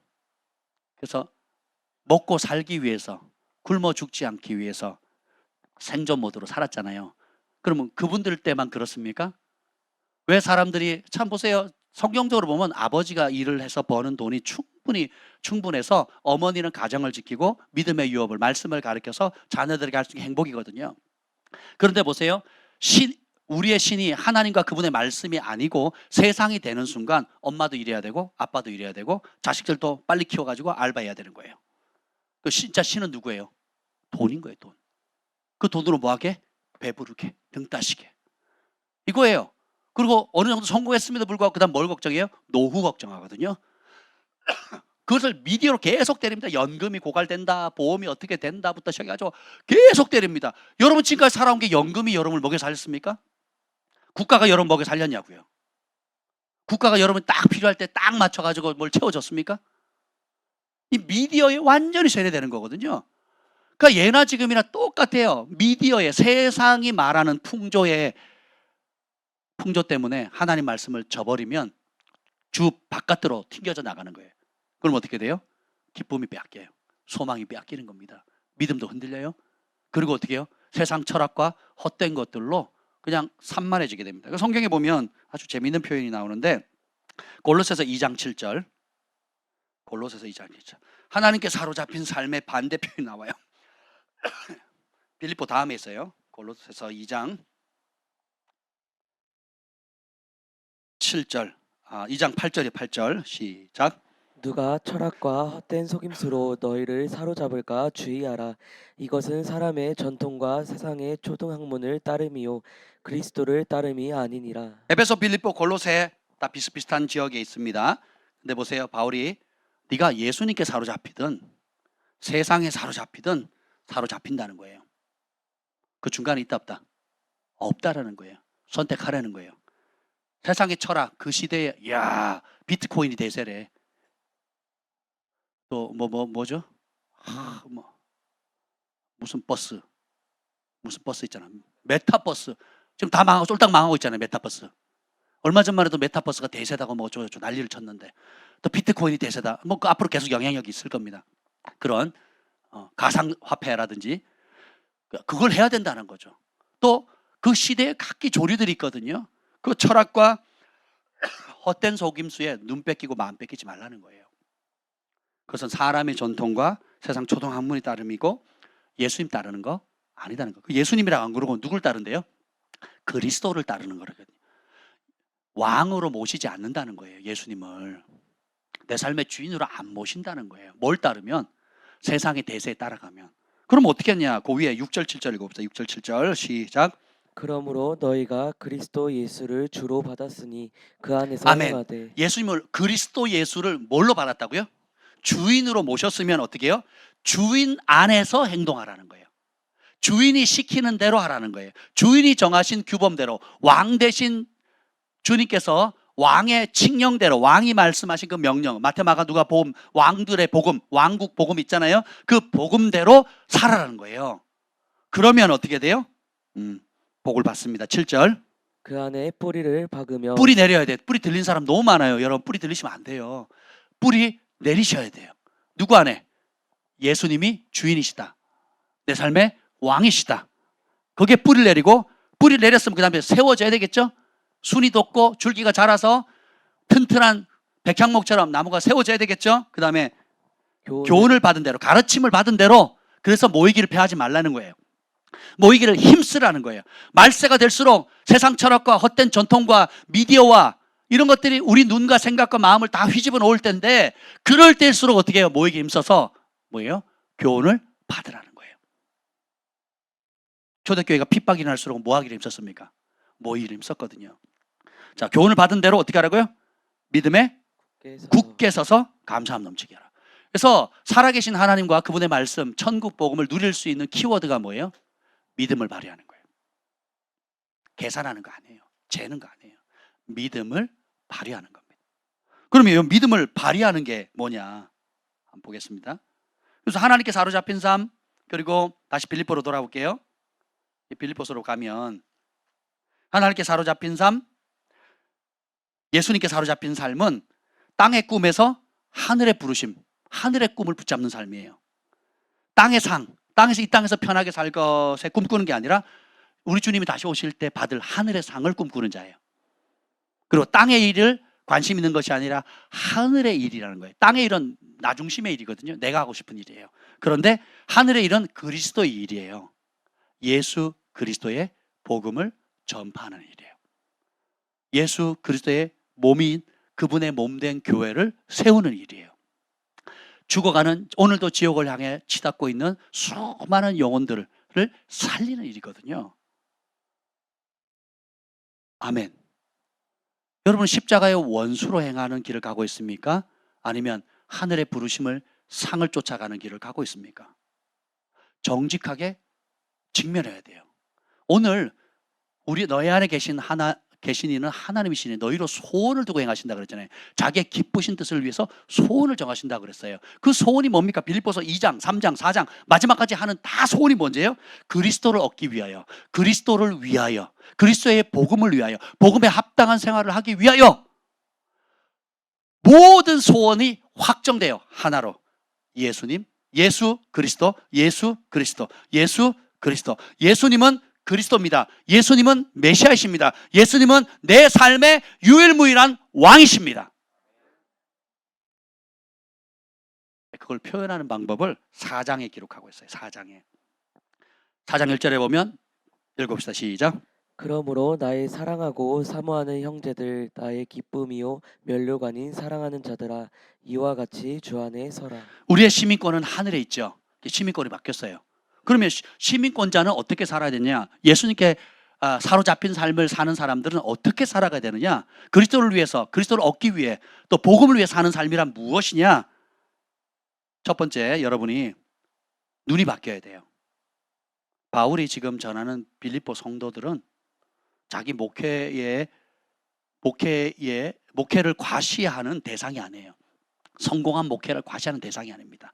사랑하는 자이고, 사모하는 자들이고, 기쁨이고, 그 다음에 뭐예요? 우리 주님 앞에 섰을 때의 면류관이에요. 가장 소중한 존재라는 거예요. 여러 형제 자매들이 서로를 바라볼 때에 여러분들이 셀장이 섬기는 셀원들, 그리고 함께 신앙생활하고 서로 돕고 기도하고 중보하는 분들이 뭐예요? 결국 여러분들의 중보, 여러분들의 섬김, 여러분들의 나눔이 통해서 이 영혼이 주님 앞에 설 수 있다면, 그리스도 안에서 뿌리를 내리고 견고히 서서 우리 주 예수 그리스도 아래 당당히 설 수 있던 그 부르심의 자리에 갈 수 있도록 도와줄 수 있다면, 그날에 여러분이 섬겼고 희생하고 기도했던 그 사람들이 여러분의 면류관이 되는 거예요. 여러분의 자랑이 되는 겁니다. 우리 글파 가족들이 다 같이 천국에서 봐야 서로에게 면류관과 상급이 되지 않겠습니까? 그렇잖아요? 그러기 위해서 여러분에게 각기 다른 재능과 은사와 영향력을 부어 주신 겁니다. 어제 우리 설비팀이 이 비 오는 날 가평에 가지고 수련회 장소에 여러분 샤워장 만든다고 가가지고 비를 쫄딱 맞으면서 새벽 아침 5시부터 일어나가지고 준비해가지고 몇 시에 돌아왔어요? 5시 돌아왔습니까? 12시간을 꼬박. 야, 주말이라 차도 많이 막히는데. 그래서 비를 쫄딱 맞으면서 또 그걸 배고플까봐 전에 굶기는 못된 팀장님이 계셔가지고 굶고는 일 못해 하고 이제 또 한 분 자매님이 자원해가지고 닭곰탕과 뭐 찌개와 뭐 컵라면에 뭐 여러 가지 것들을 많이 먹이셨답니다. 자영업 하시고 또 어떤 분은 일을 하셔야 되는데 일당직을 하셔야 되는데 그걸 제끼고 가셨대요. 야, 시켜서 한 일이 아니거든요. 왜 안 하십니까? 왜 이제 하십니까? 그거밖에 못 하십니까? 이런 게 아니거든요. 자원해서 하는 거거든요. 비가 오는 줄 알고도 목사님 괜찮습니다. 더위보다 시원한 게 낫습니다. 무엇이 그렇게 만들까요? 주 안에서 보는 눈이 생겼거든요. 중보자들이 알게 모르게 금식합니다. 중보자들이 알게 모르게 여러분 성령 감동 주시는 대로 여러분을 위해서 중보하거든요. 목회자뿐만 아니라 서로가 서로를 위해 중보하거든요. 왜 그럴까요? 우리 주 예수 그리스도께서 오시는 날 그때 뚜껑 열고 그때 웃겠다는 거예요.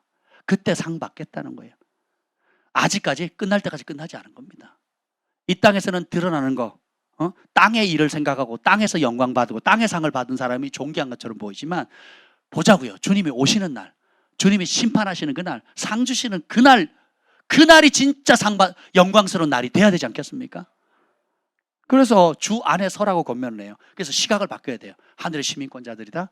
이들이 내 상급 덩어리다. 이렇게 보셔야 돼요. 내가 가르치는 주일 학생들이 내 상급이에요. 내가 만든 음식을 먹는 성도들이 그 음식을 만든 사람의 상급이에요. 내가 금식해서 중보했던 그 대상이 주님 앞에 상급이라고요.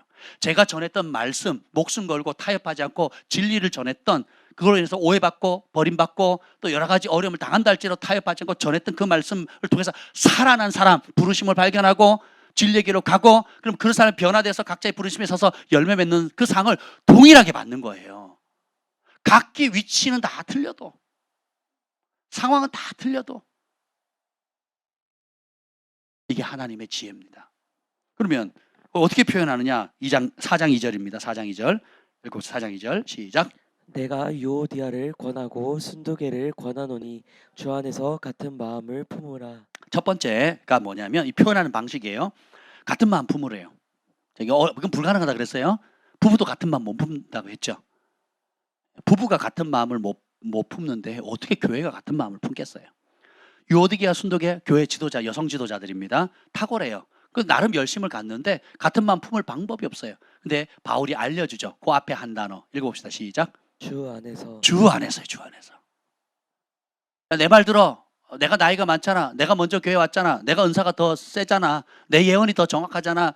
내가 더 오래 섬겼잖아. 목사님이 나를 더 인정해 주잖아. 이런 거 안 통한다는 거예요. 어디다가 한 마음 품으래요? 주 안에서. 그럼 뭐예요? 예수님의 말씀이 이러하잖아요. 우리 생각과 우리의 상황은 틀리지만 예수님이 말씀하셨잖아요. 예수님의 말씀에 하나님의 기뻐하는 뜻은 이것이라고 했잖아요. 거기에 마음을 쏟는 겁니다. 주님 안에 같이 들어가는 거예요. 우리가 방법적인 면에야 다양한 의견들을 제시할 수 있겠죠. 그런데 근본과 목적과 방향은 하나입니다. 주님을 기쁘시게 하는 거, 주님의 말씀을 순종하는 거예요. 그게 한 마음이 될 수 있는 열쇠인 겁니다.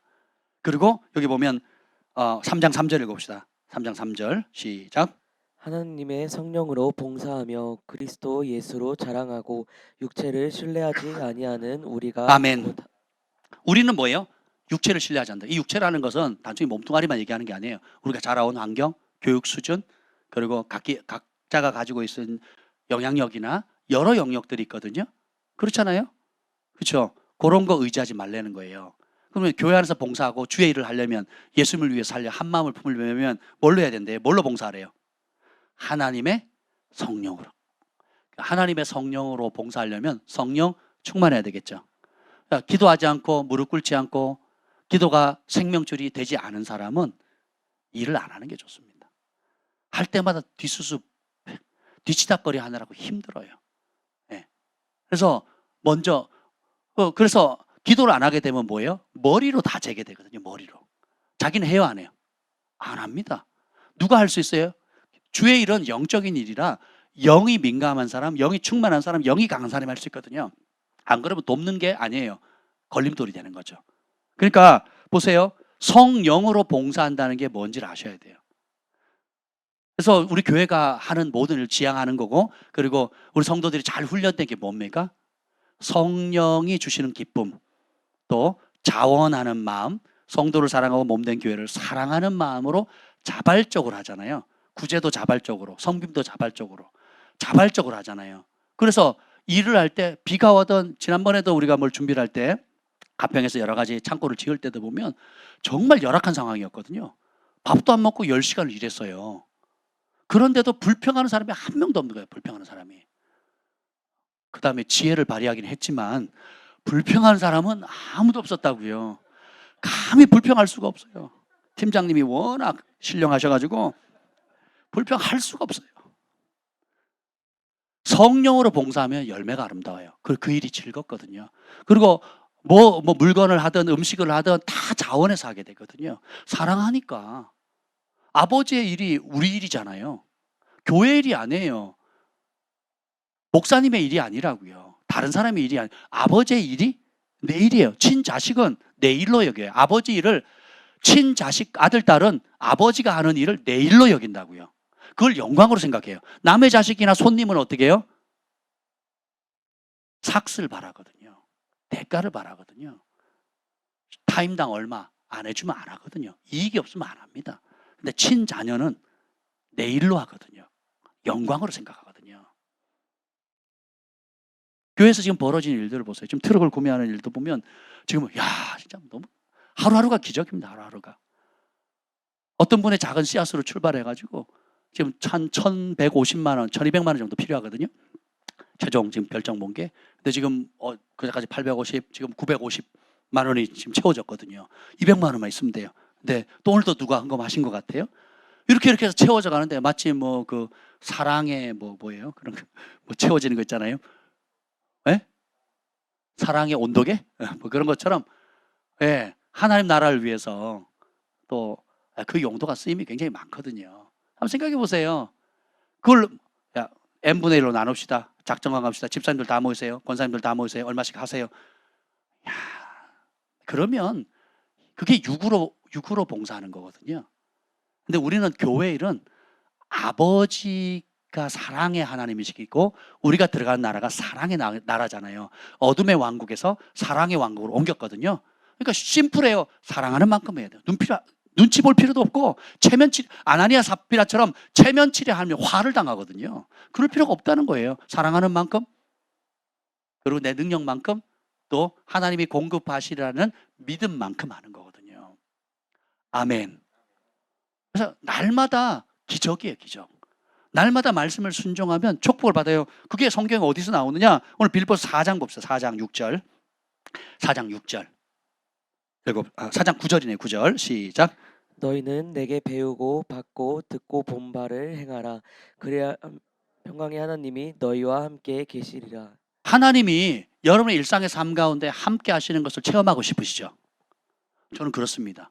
그리고 체험하시는 분, 체험이 없으신 분, 노맨. 그죠?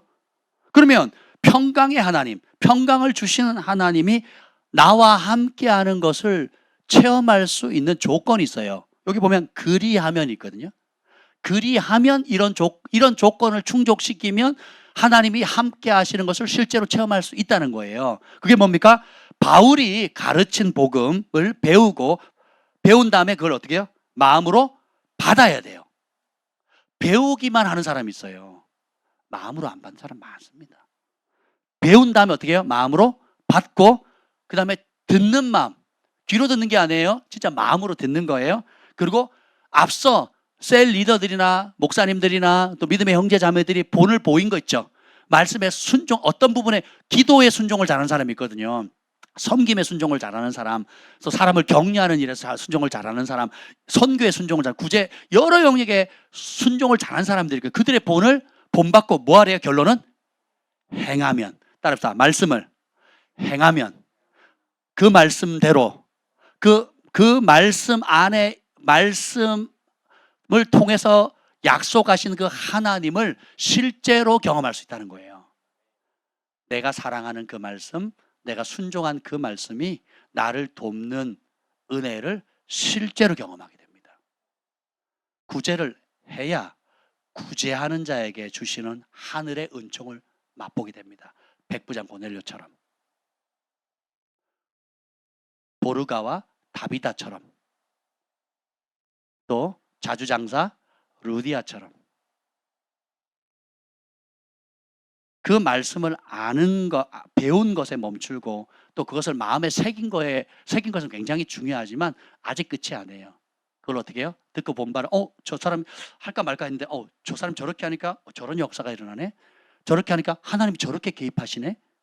눈으로 보잖아요. 그 앞서 믿음의 본을 보인 사람들을 그 사람들 어떻게 본받아서 행동으로 옮기는 거예요.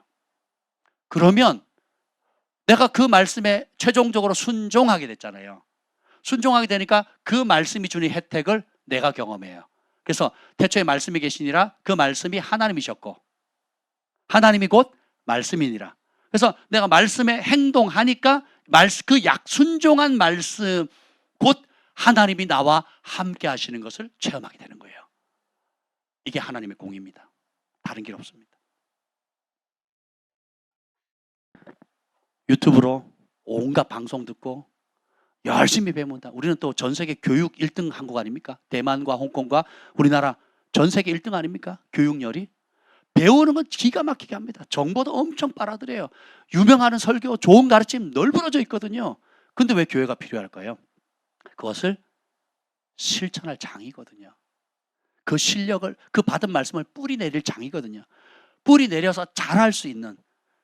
따라합시다. 사람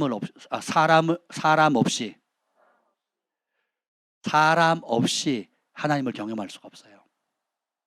사람을 섬겨야 땅이 복을 받고 사람을 섬기는 건물이 복을 받습니다. 사람을 유익하게 하는 약이 복을 받거든요. 사람을 유익하게 하는 가르침이 명예를 얻게 돼요. 어떤 여러분이 영적인 진리와 은사를 받았다 할지라도 사람을 섬기는 자리까지 안 가면 그건 다 그림의 떡이고 나중에 큰 심판을 받도록 그 저주를 쌓는 거예요. 그것이 재물이었던 은사든 영적인 것이든 현실적인 것든 상관없어요. 주신 이유는 뭐예요? 사람을 섬기라는 거예요. 그러면 하나님이 그 일에 복을 주십니다. 그래서 여기 나와요. 그 다음 여기 봅시다. 3절 읽어봅시다. 3절. 4장 3절 시작. 또 참으로 나와 멍에를 같이 한 내게 구하노니 복음에 나와 함께 힘쓰던 저 여인들을 돕고 또한 글레멘드와 그 외에 나의 동역자들을 도우라.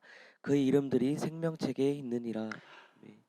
예수님께 사로잡힌 삶을 실천할 수 있는 실제적인 방법은 뭐예요?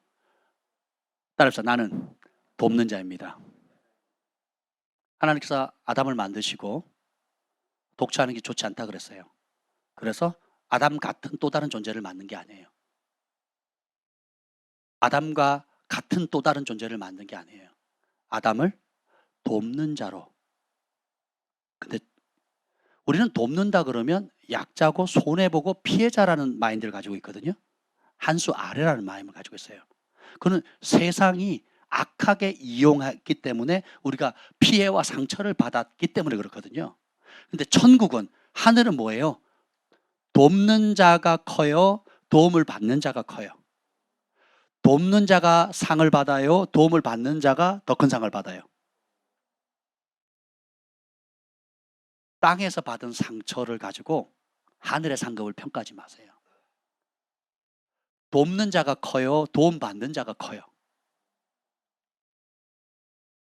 돕는 자가 크죠. 돌봄을 받는 아기가 뛰어난 거예요? 돌봐주는 엄마가 뛰어난 거예요? 누가 더 성숙한 겁니까? 누가 더 존경받습니까? 누가 더 영향을 끼칩니까? 하나님 그렇게 우리를 지으셨거든요.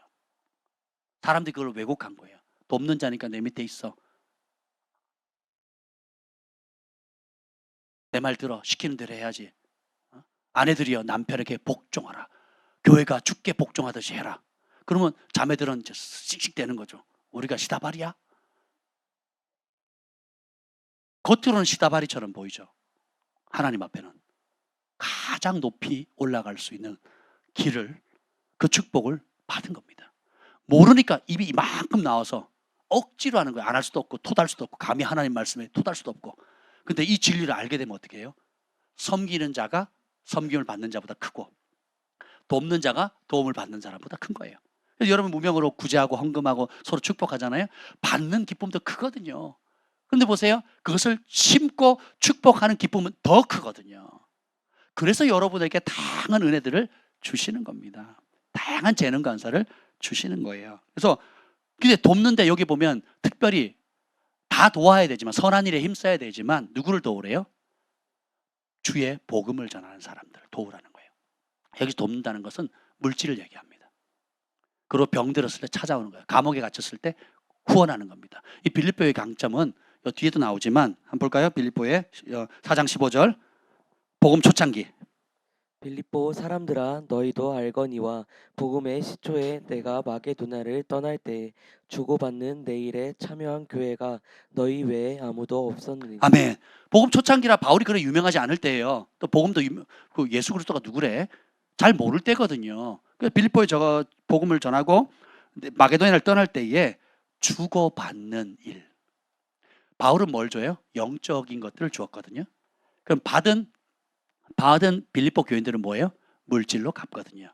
그 고린도 교회가 또 얘기합니다. 고린도 내가 영으로 심었는데 그리고 이스라엘 백성들이 영으로 축복했으니까 이방인들이 뭐예요? 물질로 축복하는 것이 특별하다 마땅하다? 마땅하다. 그래서 복음을 전하는 자는 그 복음으로 먹고 살라 그랬거든요. 제단에서 일하는 사람은 제단에서 나오는 것을 먹고 살고 성전에서 일하는 사람은 성전에서 나오는 걸 먹고 살고 이게 하나님의 공이거든요. 이해가 되세요? 그래서 성경은 히브리서 뭐라고 명령하십니까? 너희는 가르치는 자들과 모든 좋은 것을 함께하라. 그럼 이 말씀의 혜택을 누릴 사람 어떤 사람 누리겠습니까? 모든 여러분이 가정에서 개인적으로 또 여러분 취향들 있잖아요. 예, 그런 것들의 가장 좋은 것들을 말씀을 전하는 자와 함께 하려고 하는 글의 한두 가지 실천해 보는 거예요. 실천해 보면 하나님이 어떻게 일하시는가를 보라는 거예요. 되게 재밌습니다. 제가요, 제 후배 전사님들한테 옷을 많이 사줬거든요. 저는 옷의 복을 받았어요. 할렐루야. 지난주에도 누가 티스를 그래서 이틀 동안 입었잖아요. 저는 옷을 사면 제일 먼저 성전에 입고 나오거든요. 하나님 전에 입고 나오거든요. 보세요. 제가 가난하고 어려웠기 때문에. 근데 누가 와이셔츠 한 벌 사줬는데 그렇게 감사하더라고요. 받아보니까 좋은 거예요. 없는 입장에서. 그래서 좋은 본을 받았잖아요. 그래서 본을 그냥 받으니까 좋대. 또 누가 안 사주나? 또 누가 안 사주나? 아, 이 전도사를 뭘로 보는 거야? 왜 안 사줘? 목사님만 사주고 왜 난 안 사주는 거야? 이렇게 해서 피해의식 속에 살 수 있잖아요. 받아보니까 좋으니까 난 어떻게 해요? 나보다 어려운 사람 보겠다는 거예요. 그래서 어느 교회를 가든 섬기든 제가 한꺼번에 못하니까 동역자들이나 또 후배 전사님들 보면 따로 데리고 나갑니다. 시간 정해서. 그럼 점심시간에 이렇게 시간을 정합니다. 그래서 밥 사 먹여요. 그리고 이미 받았던 그런 어떤 백화점이나 또 이런 몰에 가가지고 제가 재정의 규모가 있잖아요. 거기에 합당한 곳을 데려가요. 그래서 거기서 마음껏 골라라 그래요. 왜냐하면 저는 가격을 이미 정했으니까. 그럼 골라요. 그럼 셔츠나 뭐 옷이나 뭐 이런 거 합니다. 그렇게 하기를 굉장히 오랫동안 했거든요. 이해가 되세요? 그러니까 그때 심었잖아요. 그때 없는 쪽에 심었거든요. 근데 주님께서 저에게 지금 정 목사님 만났는데 한 10년은요 갈 때마다 양복 자켓을 해주셨어요. 자켓을. 저는 제 치수를 모르거든요. 그 목사님 제 치수를 지금도 압니다. 목은 목둘레는 얼마고 팔 길이는 얼마고 어깨는 얼마고 전 그런 게 있는지도 모르는데 그냥 저는 라지예요. 라지 끝. 저 엑스트라 라지 아닙니다. 생각보다 슬림해요. 어떤 사람은 더블 X 라지로 막 갖다 주는 분도 있는데 눈 좀 뜨세요. 저는 라지예요. 라지. 100점이에요. 100점. 사이즈 100이에요. 100.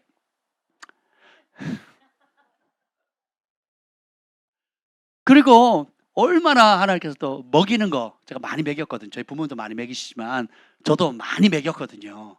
그리고 지금도 많이 먹입니다. 먹이는 것으로 사랑을 받았기 때문에 좋더라고요. 누가 맛있는 거 사주면 좋으니까 저는 어떻게 해요? 틈만 나면 먹는 걸로 사람들을 섬겨요. 그러니까 제 일생에 굶주림이 없거든요. 제때 못 먹어가지고 썩어서 버리는 경우는 있을지 간간히 있을지 몰라도 없어서 궁핍한 적이 없거든요. 근데 처음부터 그랬던 거 아니에요. 많이 굶었어요.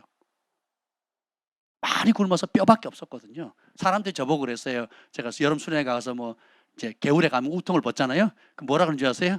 전사님 갈비뼈로 기타 치면 좋겠어요. 갈비뼈가 다 보였거든요. 퀭하고 앉았다 일어나면 어지럽고 빈혈도 되게 심했고 몇 번 쓰러졌거든요.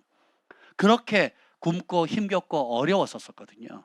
그러니까 어려워 보니까 어려운 사람 마음을 알겠더라고요. 굶어 보니까 굶은 사람 마음을 알겠더라고요. 아파 보니까 아픈 사람 마음을 알겠더라고요. 배신당해 보니까 배신당한 사람 마음을 알겠더라고요. 내가 큰 잘못을 했는데 누가 호탕하게 용서해 주시니까 용서받는 기쁨이 이렇게 크구나 라는 아니까 나도 누군가 나에게 잘못했을 때 용서할 수 있는 여유가 좀 생기더라고요. 결국은 누군가 말씀 붙들고 앞서 본을 보인 그 은혜를 입었고 그것을 본받아서 행하는 사람이 복을 받아요. 행하면 그 말씀에 있는 하나님의 속성 그대로의 복을 받게 된 거예요. 이게 하나님의 공입니다. 안 하면 머리로만 재고 유튜브에 본 걸 가지고 평가나 하고 채점하고 그리고 그랬니 안 그랬니 따지는 그 습관, 그 못된 습관, 그걸 가르쳐 뭐라 그러는 줄 아세요? 교만의 영이거든요. 비판의 영이거든요. 판단의 영이거든요. 남의 종을 판단하는 너는 누구냐? 판단하지 말라는 거예요. 바울도 판단하지 않는다. 바울도 자기 자신을 판단하지 않는다 그랬거든요. 판단은 언제 끝나요? 심판에 우리 주 예수님 오시는 그날에 판단하는 거예요. 그러면 내가 판단의 몫은 재판장이 하는 거고 우리는 어떻게 하는 거예요? 아까 돕는 자라 그랬잖아요. 여러분이 아내는 남편을, 남편은 아내를, 또 성도가 성도를, 또 교회를 서로 간에 내 목적은 판단하고 저울질하고 왜 그렇게 똑바로 안 하냐고 손가락질하고 입으로 못된 말 하는 게 아니라 다 바른 소리죠. 뭐 잔소리하라고 하는 게 아니라 나는 뭐 하는 자예요? 돕는 자예요. 돕는 자. 뭐가 보여요? 그럼 도우면 돼. 시키는 게 아니라. 뭐가 보이잖아요. 애든 어린이든 우리 때는 어른들이 말하면 애들이 그냥 들었어요. 요즘 애들은 우리가 나이로 얘기하면 들어요, 안 들어요? 잘못하면 까딱하다 맞습니다. 뉴스에 나오잖아요. 까딱하면 맞거든요. 왜 어른이 왔는데 자리 안 비키냐고. 내가 왜 비키냐고. 내가 먼저 나도 힘든데 당신만 힘드냐고. 요즘 시대가 이렇거든요. 시키는 게 아니에요. 나의 부르심은 시키는 자가 아니라 어떻게 해요? 돕는 자다. 나의 동역자들을 도와라. 그들의 이름이 생명체에 기록되어 있다.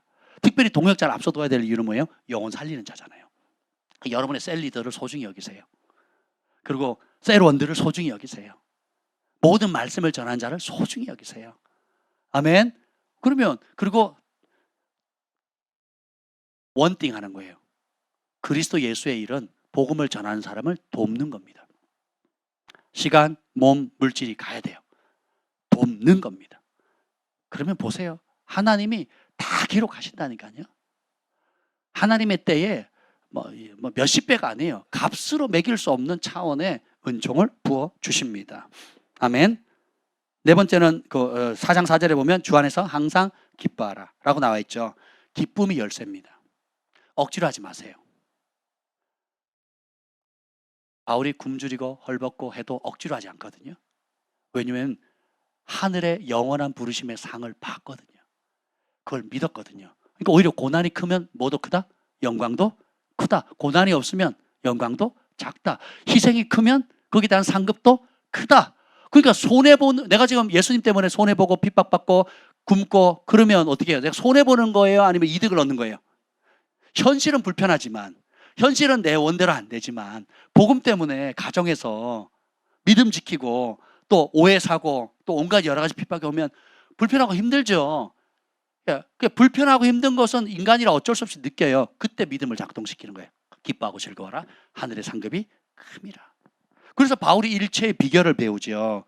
12절, 4장 11절 12절 시작. 내가 궁핍함으로 말하는 것이 아니니라. 어떠한 형편에든지 나는 자족하기를 배웠노니 나는 비천에 처할 줄도 알고 풍부에 처할 줄도 알아. 모든 일 곧 배부름과 배고픔과 풍부와 궁핍에도 처할 줄 아는 일체의 비결을 배웠노라. 아멘. 내가 궁핍함으로 말하는 게 아니래요. 왜냐하면 하나님이 자족하는 법을 가르쳐 줬다는 거예요. 주 안에 있으면 어떤 환경이든지 기뻐할 수 있어요. 감사할 수 있어요. 그래서 어떻게 해요? 배부를 때도 배고플 때도 풍부할 때도 궁핍할 때도 조금 복 받으며 태도가 바뀌는 사람 한둘이 아닙니다. 저도 그랬어요.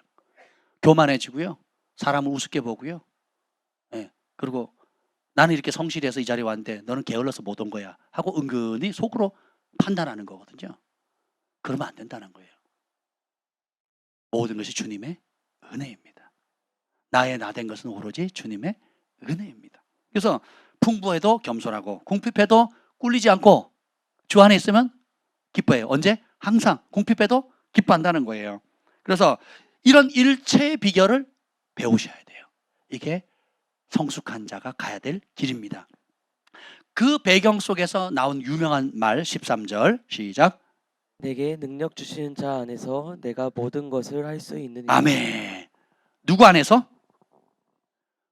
능력 주시는 분, 우리 주 예수 그리스도와 그분의 영, 거룩하신 성령님 안에 있으면 못할 일이 없다는 거예요. 궁핍해도 이길 수 있고 또 부유하고 하나님 높여주셔도 교만하지 않고 겸손히 그 길을 갈 수 있는 것은 내게 능력 주시는 그분 안에 쏙 들어가 버리는 거예요. 내가 하는 거 아니다. 주님이 하신 겁니다. 주님의 은혜입니다. 따라서 해봅시다. 써주셔서 감사합니다. 잘 돼도 주님 써주셔서 감사. 안 돼도 주님 여전히 써주셔서 감사. 모든 영광을 주님이 써주셔서 감사한 거예요. 주님이 불렀잖아요. 주님께 사로잡혔잖아요. 그래서 우리가 우리의 소원을 확정했잖아요. 예수 위에 살기로. 예수님과 함께 살기로. 예수님을 모르는 사람들을 살리는 그 일에 돕는 자로 살기로. 각기 부르심은 색깔은 틀렸다 할지라도 목적은 하나예요. 주님의 영광을 위해서, 주님 안에서 주님을 얻기 위해 주님과 함께 고난받는 겁니다. 그러한 사람은 우리 주 예수 그리스도에 오시는 날 주님과 함께 영광을 누리게 될 것입니다. 그래서 그 실천하는 거 5절 보겠습니다. 5절. 너희 관용을 모든 사람에게 알게 하라. 주께서 가까우시니라. 주님이 가까울수록 관용하라는 거예요. 이 관용은 여러 가지 표현들이 있는데 움켜쥐는 삶을 버리라는 거예요. 내 거야. 나부터. 이걸 버리라는 거예요. 너그럽게 대하라는 거예요. NLT 성경은 이렇게 표현합니다. 이기적이지 이기적으로 살지 말라는 거예요. 비이기적으로 살라는 겁니다. 사랑은 자신의 유익을 구하지 않는다 그랬잖아요. 우리가 어떻게 자기 유익을 안 구할 수 있겠습니까? 내 몸처럼 내 몸을 아낄 줄 알아야 남도 사랑하는 거죠. 근데 이게 성숙해 가면 갈수록 결국은 어떻게 해요? 다른 사람의, 나도 필요하지만 다른 사람의 필요와 아픔과 고통과 절박함을 더 크게 느끼는 그 그릇이 커지는 거거든요. 그게 그 자비로움, 그 너그러움의 크기, 관용의 크기가 나무처럼 자라가야 돼요. 확장되어져 가야 됩니다. 예, 전에는 돈 많은 도 벌벌 떨다가 이제는 돈 100만 원도 쉽게 생각하다가 나중에 뭐 1000만 원, 1억도 이제 아무것도 아닌 거예요. 예, 주님의 나라를 위해서 주님 필요하다 그러면 어려움 없이 드리거든요. 주님이 가까울수록 그리 하라는 거예요. 부자 청년에게 천국에서 상이 크다라고 하는 그 큰 상을 받을 수 있는 방법 알려줬죠. 뭐 하면 된대요? 다 팔아서 가난한 자에게 나눠 주라. 그게 관용이에요, 관용. 나눠 주는 거예요. 움켜쥐는 삶 버리고 과부의 두렙돈도 나눠 주는 거죠. 그리고 하나님께 드리는 거지만 그 과부가 밀가루 조금 기름 조금도 절박한 상황이었잖아요. 절박한 상황 속에 너그리 베풀어 주는 거예요. 주의 종을 대접한 거거든요. 보리떡 5개, 물고기 2마리도 광야에서 굶주림에 3일 동안 이제 먹을 것이 다 떨어지고 돌아가는 길이 먼데 예수님께서 지쳐 쓰러질 수 있다. 그래서 먹을 걸 줘라. 예수님이 주라 그랬거든요. 근데 예수님 주라 그랬을 때 내놓는 인간은, 어른들은 안 내놔요. 계산이 빠르거든요. 하나님의 일을 하기 위해서 다른 영혼들을 살리고 실제로 먹이고 입히는 일에서 어른들은 계산이 빨라서 안 나거든요. 그래서 어린아이처럼 낮추는 사람, 결국 뭐예요? 섬기는 사람이잖아요. 섬김이 뭐예요? 마지막 도시락이에요. 내 생명줄이에요. 내 목숨줄인 거예요. 언제요? 배부를 때 등 따실 때가 아니에요. 남아 도는 거 주는 거 아니에요. 마지막 그걸 주는 거거든요. 마지막 게 본심이에요. 마지막 걸 드릴 수 있다면, 내가 가장 소중히 하고 이것만은 안 돼야 하는 그걸 드릴 수 있다면 본심이 주께 상달됩니다. 근데 그걸 못 내놓죠. 내가 주인인 거예요. 착각하는 겁니다. 내가 나름 잘 사는 것처럼. 주님이 저희 부부를, 저희 가정 그렇게 훈련시키셨어요. 우리 교회를 그렇게 훈련시키고 계셔요. 왜요? 진짜가 되도록, 진짜 하늘의 복을 주시도록, 진짜 축복의 통로가 되도록, 진짜 주님 오시는 그날에 상 받는 자리로 이끌어갈 수 있도록. 모양만 번들으라고 속에는 아무것도 없는 빈털터리가 아니라 정말 알곡으로 우리를 그렇게 빚어가신다는 겁니다. 그래서 성경은 바울이 이렇게 얘기합니다. 10절, 4장 10절 시작. 내가 주 안에서 크게 기뻐함은 너희가 나를 생각하던 것이 이제 다시 싹이 남이니 너희가 또한 이를 위하여 생각은 하였으나 기회가 없었느니라. 자, 바울이 복음 초창기에 도와준 게 빌립보 교회밖에 없었다 그랬죠. 그러다가 이제 복음 이제 말기예요, 말기 지금.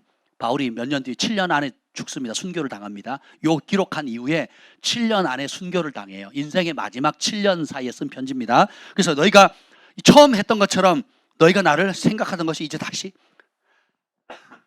싹이 났대요. 그래서 너희가 또한 이것을 위해서 생각했다. 이 생각은 뭐예요? 15절에 복음의 시초 때 주고받는 일이잖아요. 이해가 되세요?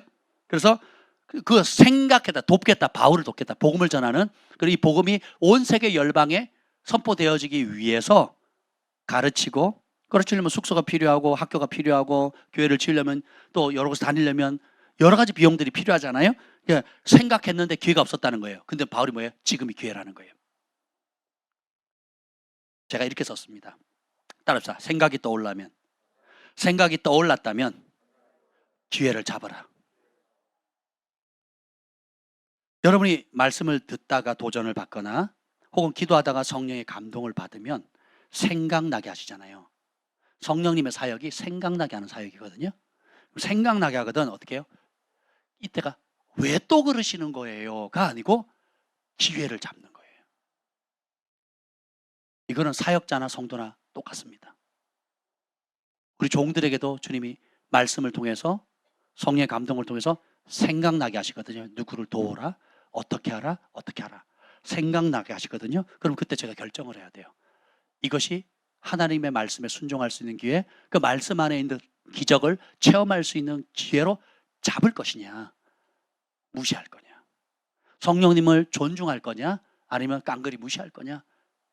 씨름할 수도 있겠고 갈등할 수는 있을지 몰라도 우리가, 성경은 뭐라고 해요? 기회가 없었는데 이제는 기회가 왔다는 거예요. 전에는 생각이 이제 다시 생각이 움텄을 때 기회를 잡으라는 겁니다. 그러면 기회를 잡는 사람은 하늘의 신령한 복을 누리게 되는 거예요. 그러면 이런 질문이 들 겁니다. 나 그거 주고 나면, 그거 드리고 나면, 그거 나누고 나면 없는데요. 그래서 6절 말씀을 주신 거예요. 6절. 5절에 너희 관용을 주께서 가까이 올수록 모든 사람에게 너그러이 베풀라 그랬잖아요. 그러면 베풀면 뭐 한없이 솟아납니까? 6절. 아무것도 염려하지 말고 다만 모든 일에 기도와 간구로 너희 구할 것을 감사함으로 하나님께 아뢰라. 우리는 끝없이 샘솟아 나오는 자원의 원천이 있어요. 보이는 것, 보이지 않는 것, 영적인 것과 물리세계에 있는 모든 좋은 것들을 끊임없이 공급할 수 있는 하늘의 마스터키를 받았거든요. 감사함으로 하나님께 아뢰라. 근데 뭘 하지 말래요? 염려하지 말래요. 염려는 마귀가 공격하는 수단이거든요. 너 그거 하고 나면, 그렇게 하고 나면 그 다음 어떻게 할 건데? 하면서 보여줘요. 막 것들. 그럼 거기에 염려가 넘어가는 순간 믿음은 쪼그라듭니다. 믿음은 얼어버려요. 아무것도 못합니다. 그래서 어떻게 되냐? 주 안으로 쏙 들어가는 것도 다시. 주 안에 있는 약속. 주 안에서 주님께서 이제까지 행하신 일들을 기억하는 거예요. 그리고 그 이분을 선포하고 찬양하는 겁니다. 찬양해서 내 마음이 그 찬양 가사와 하나 돼서 감동이 오면요, 다시 믿음이 살아납니다. 소망이 생겨요. 그리고 행할 수 있는 담대함이 오게 됩니다. 그래서 굉장히 찬양이 중요해요. 아멘. 그래서 감사함으로 모든 일, 몇 가지 일? 그러니까 모든 종류의 필요를 기도와 간구로 감사함으로 하래요. 왜? 하나님 응답하시고 아시니까. 아멘. 가장 좋은 타이밍에 가장 좋은 방법으로 역사하시거든요.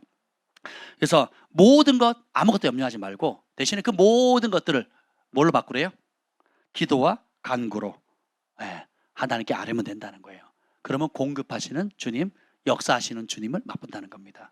지혜가 부족하면 지혜를, 전략이 부족하면 전략을, 사람에 대한 은총과 기회의 문들이 필요하다면 그 문들을 열어주시는 거거든요. 아멘. 그래서 우리가 8절 읽고 마치도록 하겠습니다. 8절 시작. 끝으로 형제들아, 무엇이든지 참되며 무엇이든지 경건하며 무엇이든지 옳으며 무엇이든지 정결하며 무엇이든지 사랑받을 만하며 무엇이든지 칭찬받을 만하며 무슨 덕이 있든지 무슨 기림이 있든지 이것들을 생각하라. 항상 생각해야 될 게 뭐예요? 하나님의 진리의 말씀 따라 참되고 경건하고 옳고 정결하고 사랑받을 만하면 칭찬받는다. 이걸 생각하라는 거예요. 피해자 코스프레 그만하시고, 상처 트라우마 그만 코스프레 하시고, 약병을 주셨어요. 해독제를 주셨다고요. 해독제 줬으면 해독제를 먹고 마셔야죠. 그렇지 않습니까? 살 길을 알려주면 살 길에 초점을 맞춰야지. 아파요, 힘들어요, 제가요, 과거예요, 엄마가요, 아빠가요, 뭐 그때요. 언제까지 그럴 겁니까? 요셉이 평생 그것만 생각했더라면 어떻게 됐겠어요? 다윗이 내 부모는 나를 버렸다는 그 생각만 하면 어떻겠어요? 우리 큰형이 나 무시했다는 그 생각만 했다면 다윗이 다윗의 길을 갔겠습니까? 한번 생각해 보세요. 해독제, 해법 대신은 예수님을 생각하는 겁니다. 그러면 이것이 향기로운 제물이 돼요. 18절. 제가 마지막에 말을 하면 안 되는데 진짜 마지막이에요. 18절 19절 시작. 내게는 모든 것이 있고 또 풍부한지라 에바브로디도 편에 너희가 준 것을 받음으로 내가 풍족하니 이는 받으실 만한 향기로운 제물이요 하나님을 기쁘시게 한 것이라. 나의 하나님이 그리스도 예수 안에서 영광 가운데 그 풍성한 대로 너희 모든 쓸 것을 채우시리라. 아멘. 하나님의 소원을 나의 소원으로 삼으면 나의 소원이 하나님의 소원이 됩니다. 그러면 어떻게 돼요? 하나님께서 모든 필요한 것들을 채우신다는 거예요. 하나님 나라를 위해서 먼저 우리가 두렙돈을 내놓으면, 밀가루 기름 조금을 내놓으면, 300대나 향유를 내어놓으면, 특별히 예수 그리스도의 복음을 증가하는 선교사님들과 영혼을 살리기 위해서 수고하는 각 분야에서 수고하는 분들을 위해서, 고아 가부들을 몸으로 섬기는 수많은 사람들을 위해서 우리가 에바브로디도 역할을 해서 그들에게 실질적인 도움을 줄 수 있다면, 재정을 공급할 수 있고 인적 자원을 공부할 수 있고 또 기타 여러 가지 물건들을 공급할 수 있다면 이것이 받으실 만한 향기로운 제물이 된다는 거예요. 그래서 저는 선교사님들한테 물질 쓰는 게 하나도 아깝지 않고 영광으로 생각합니다. 그래서 선교사님들을 위한 재정이나 또 고아 가부들이나 하나님 기뻐하는 일들을 하는 분들을 위한 봉투를 늘 따로 마련하거든요. 그래서 모아요. 지금도 모읍니다. 또 여러분이 헌금한 것들이 있다면 그걸 따로 모아요. 우리가 그때그때 뭐 5만 원, 10만 원 이렇게 보낼 수 없잖아요. 모아 놓습니다. 모아서 그런 모은 것과 또 그때 그런 상황이 되면 하나님 앞서 또 재정을 공급하시거든요. 그럼 그걸 쌓았다가 어떻게 해요? 오시면 드리는 거예요. 성령이 생각해뒀잖아요. 내가 드릴 거라고 생각했잖아요. 하나님 기뻐한다는 걸 생각했잖아요. 무엇이든지 정결하며 무엇이든지 사랑스러우며 하여튼 무엇이든지 의로운 것들을 생각했잖아요. 하나님 기뻐하는 걸 생각했잖아요. 준비를 한 거예요. 그래서 기회가 왔으면 어떻게 해요? 준비한 걸 드리는 거예요. 준비한 거를. 고린도 교회를 향해서 갈 때도 너네가 1년 전에 약속한 거 있잖냐. 매주마다 준비해라. 매주마다 헌금을 준비해라. 그래서 쌓아라. 그래서 내가 갔을 때 그때 준비하지 마라. 생각했으면 미리미리 준비해라. 그래서 내가 갈 건데 가면 그걸 가지고 예루살렘에 있는 가난한 사람들, 그 기근 때문에 고통받는 사람들, 도시를 살리는 그 일에 동참하라 이거예요. 이게 하나님의 방법입니다. 아멘. 여러분이 자녀를 위해서 학비나 또 여러분이 어떤 여러 개인적인 것을 위해서 계획하고 설계하고 생각하잖아요. 그래서 적금을 들게도 모으잖아요. 그 동일한 마음으로 하나님 나라를 위해서 꿈꾼다면 그 동일한 마음으로 그것이 기도의 제목이 되고 여러분이 그 일에 생각하는 일이 여러분의 삶의 원띵이 된다면 하나님이 얼마나 은총을 주시겠습니까? 하나님은 하나님의 일을 할 사람에게 맡기시지 자기 일 할 사람에게 맡기는 게 아니에요. 마음이 자기 일에 가 있는데 어떻게 맡깁니까? 아버지의 입장에서 보면 누구에게 큰 것을 맡기겠어요? 마음이 어디에 가 있는 사람? 아버지께. 그래서 또 한 구절 더 읽을게요. 2장. 밥이 중요해요 지금? 2장 13절 시작. 너희 안에서 행하시는 이는 하나님이시니 자기의 기쁘신 뜻을 위하여 너희에게 소원을 두고 행하게 하시나니. 내 마음의 소원이 하나님께 향해 있는 사람이 복입니다. 우리 주 예수 그리스도의 일을 사람마다 여기 보면 2장 21절 봅시다. 2장 21절 시작. 그들이 다 자기 일을 구하고 그리스도 예수의 일을 구하지 아니하되. 아멘. 여기 그들은 누구예요? 교회 다니는 사람 안 다니는 사람? 교회는 다니고 은혜는 받고 십자가의 은혜는 받았고 천국행 티켓은 받았는데 뭐예요? 다 자기 일 구한대요. 예나 지금이나 똑같습니다. 결국은 저를 보세요. 선택하세요. 자기 일을 구할 거냐? 아버지의 일을 구할 거냐? 내 것을 내려놓음으로 그리스도를 얻을 거냐? 내 것을 집착함으로 그리스도를 놓칠 거냐? 똑같습니다. 앞서 본을 보이신 분들 아름다운 열매가 있다면 취하세요. 서로 철이 철을 날카롭게 한 것이 서로에게 여러 형태의 주를 위해서 하나님께서 주시는 그 마음의 소원을 나의 소원으로 삼고 앞서 달려가는 분들의 본을 뒤따라간다면 그들이 받은 복 그대로의 복을 받는 거예요. 아버지 입장에 대해서 한번 생각해 보세요. 하늘의 영적인 신령한 것들과 땅의 풍성한 것들과 또 영향력과 재정과 여러 많은 것들을 가지고 누구를 줄까 생각하는 거예요.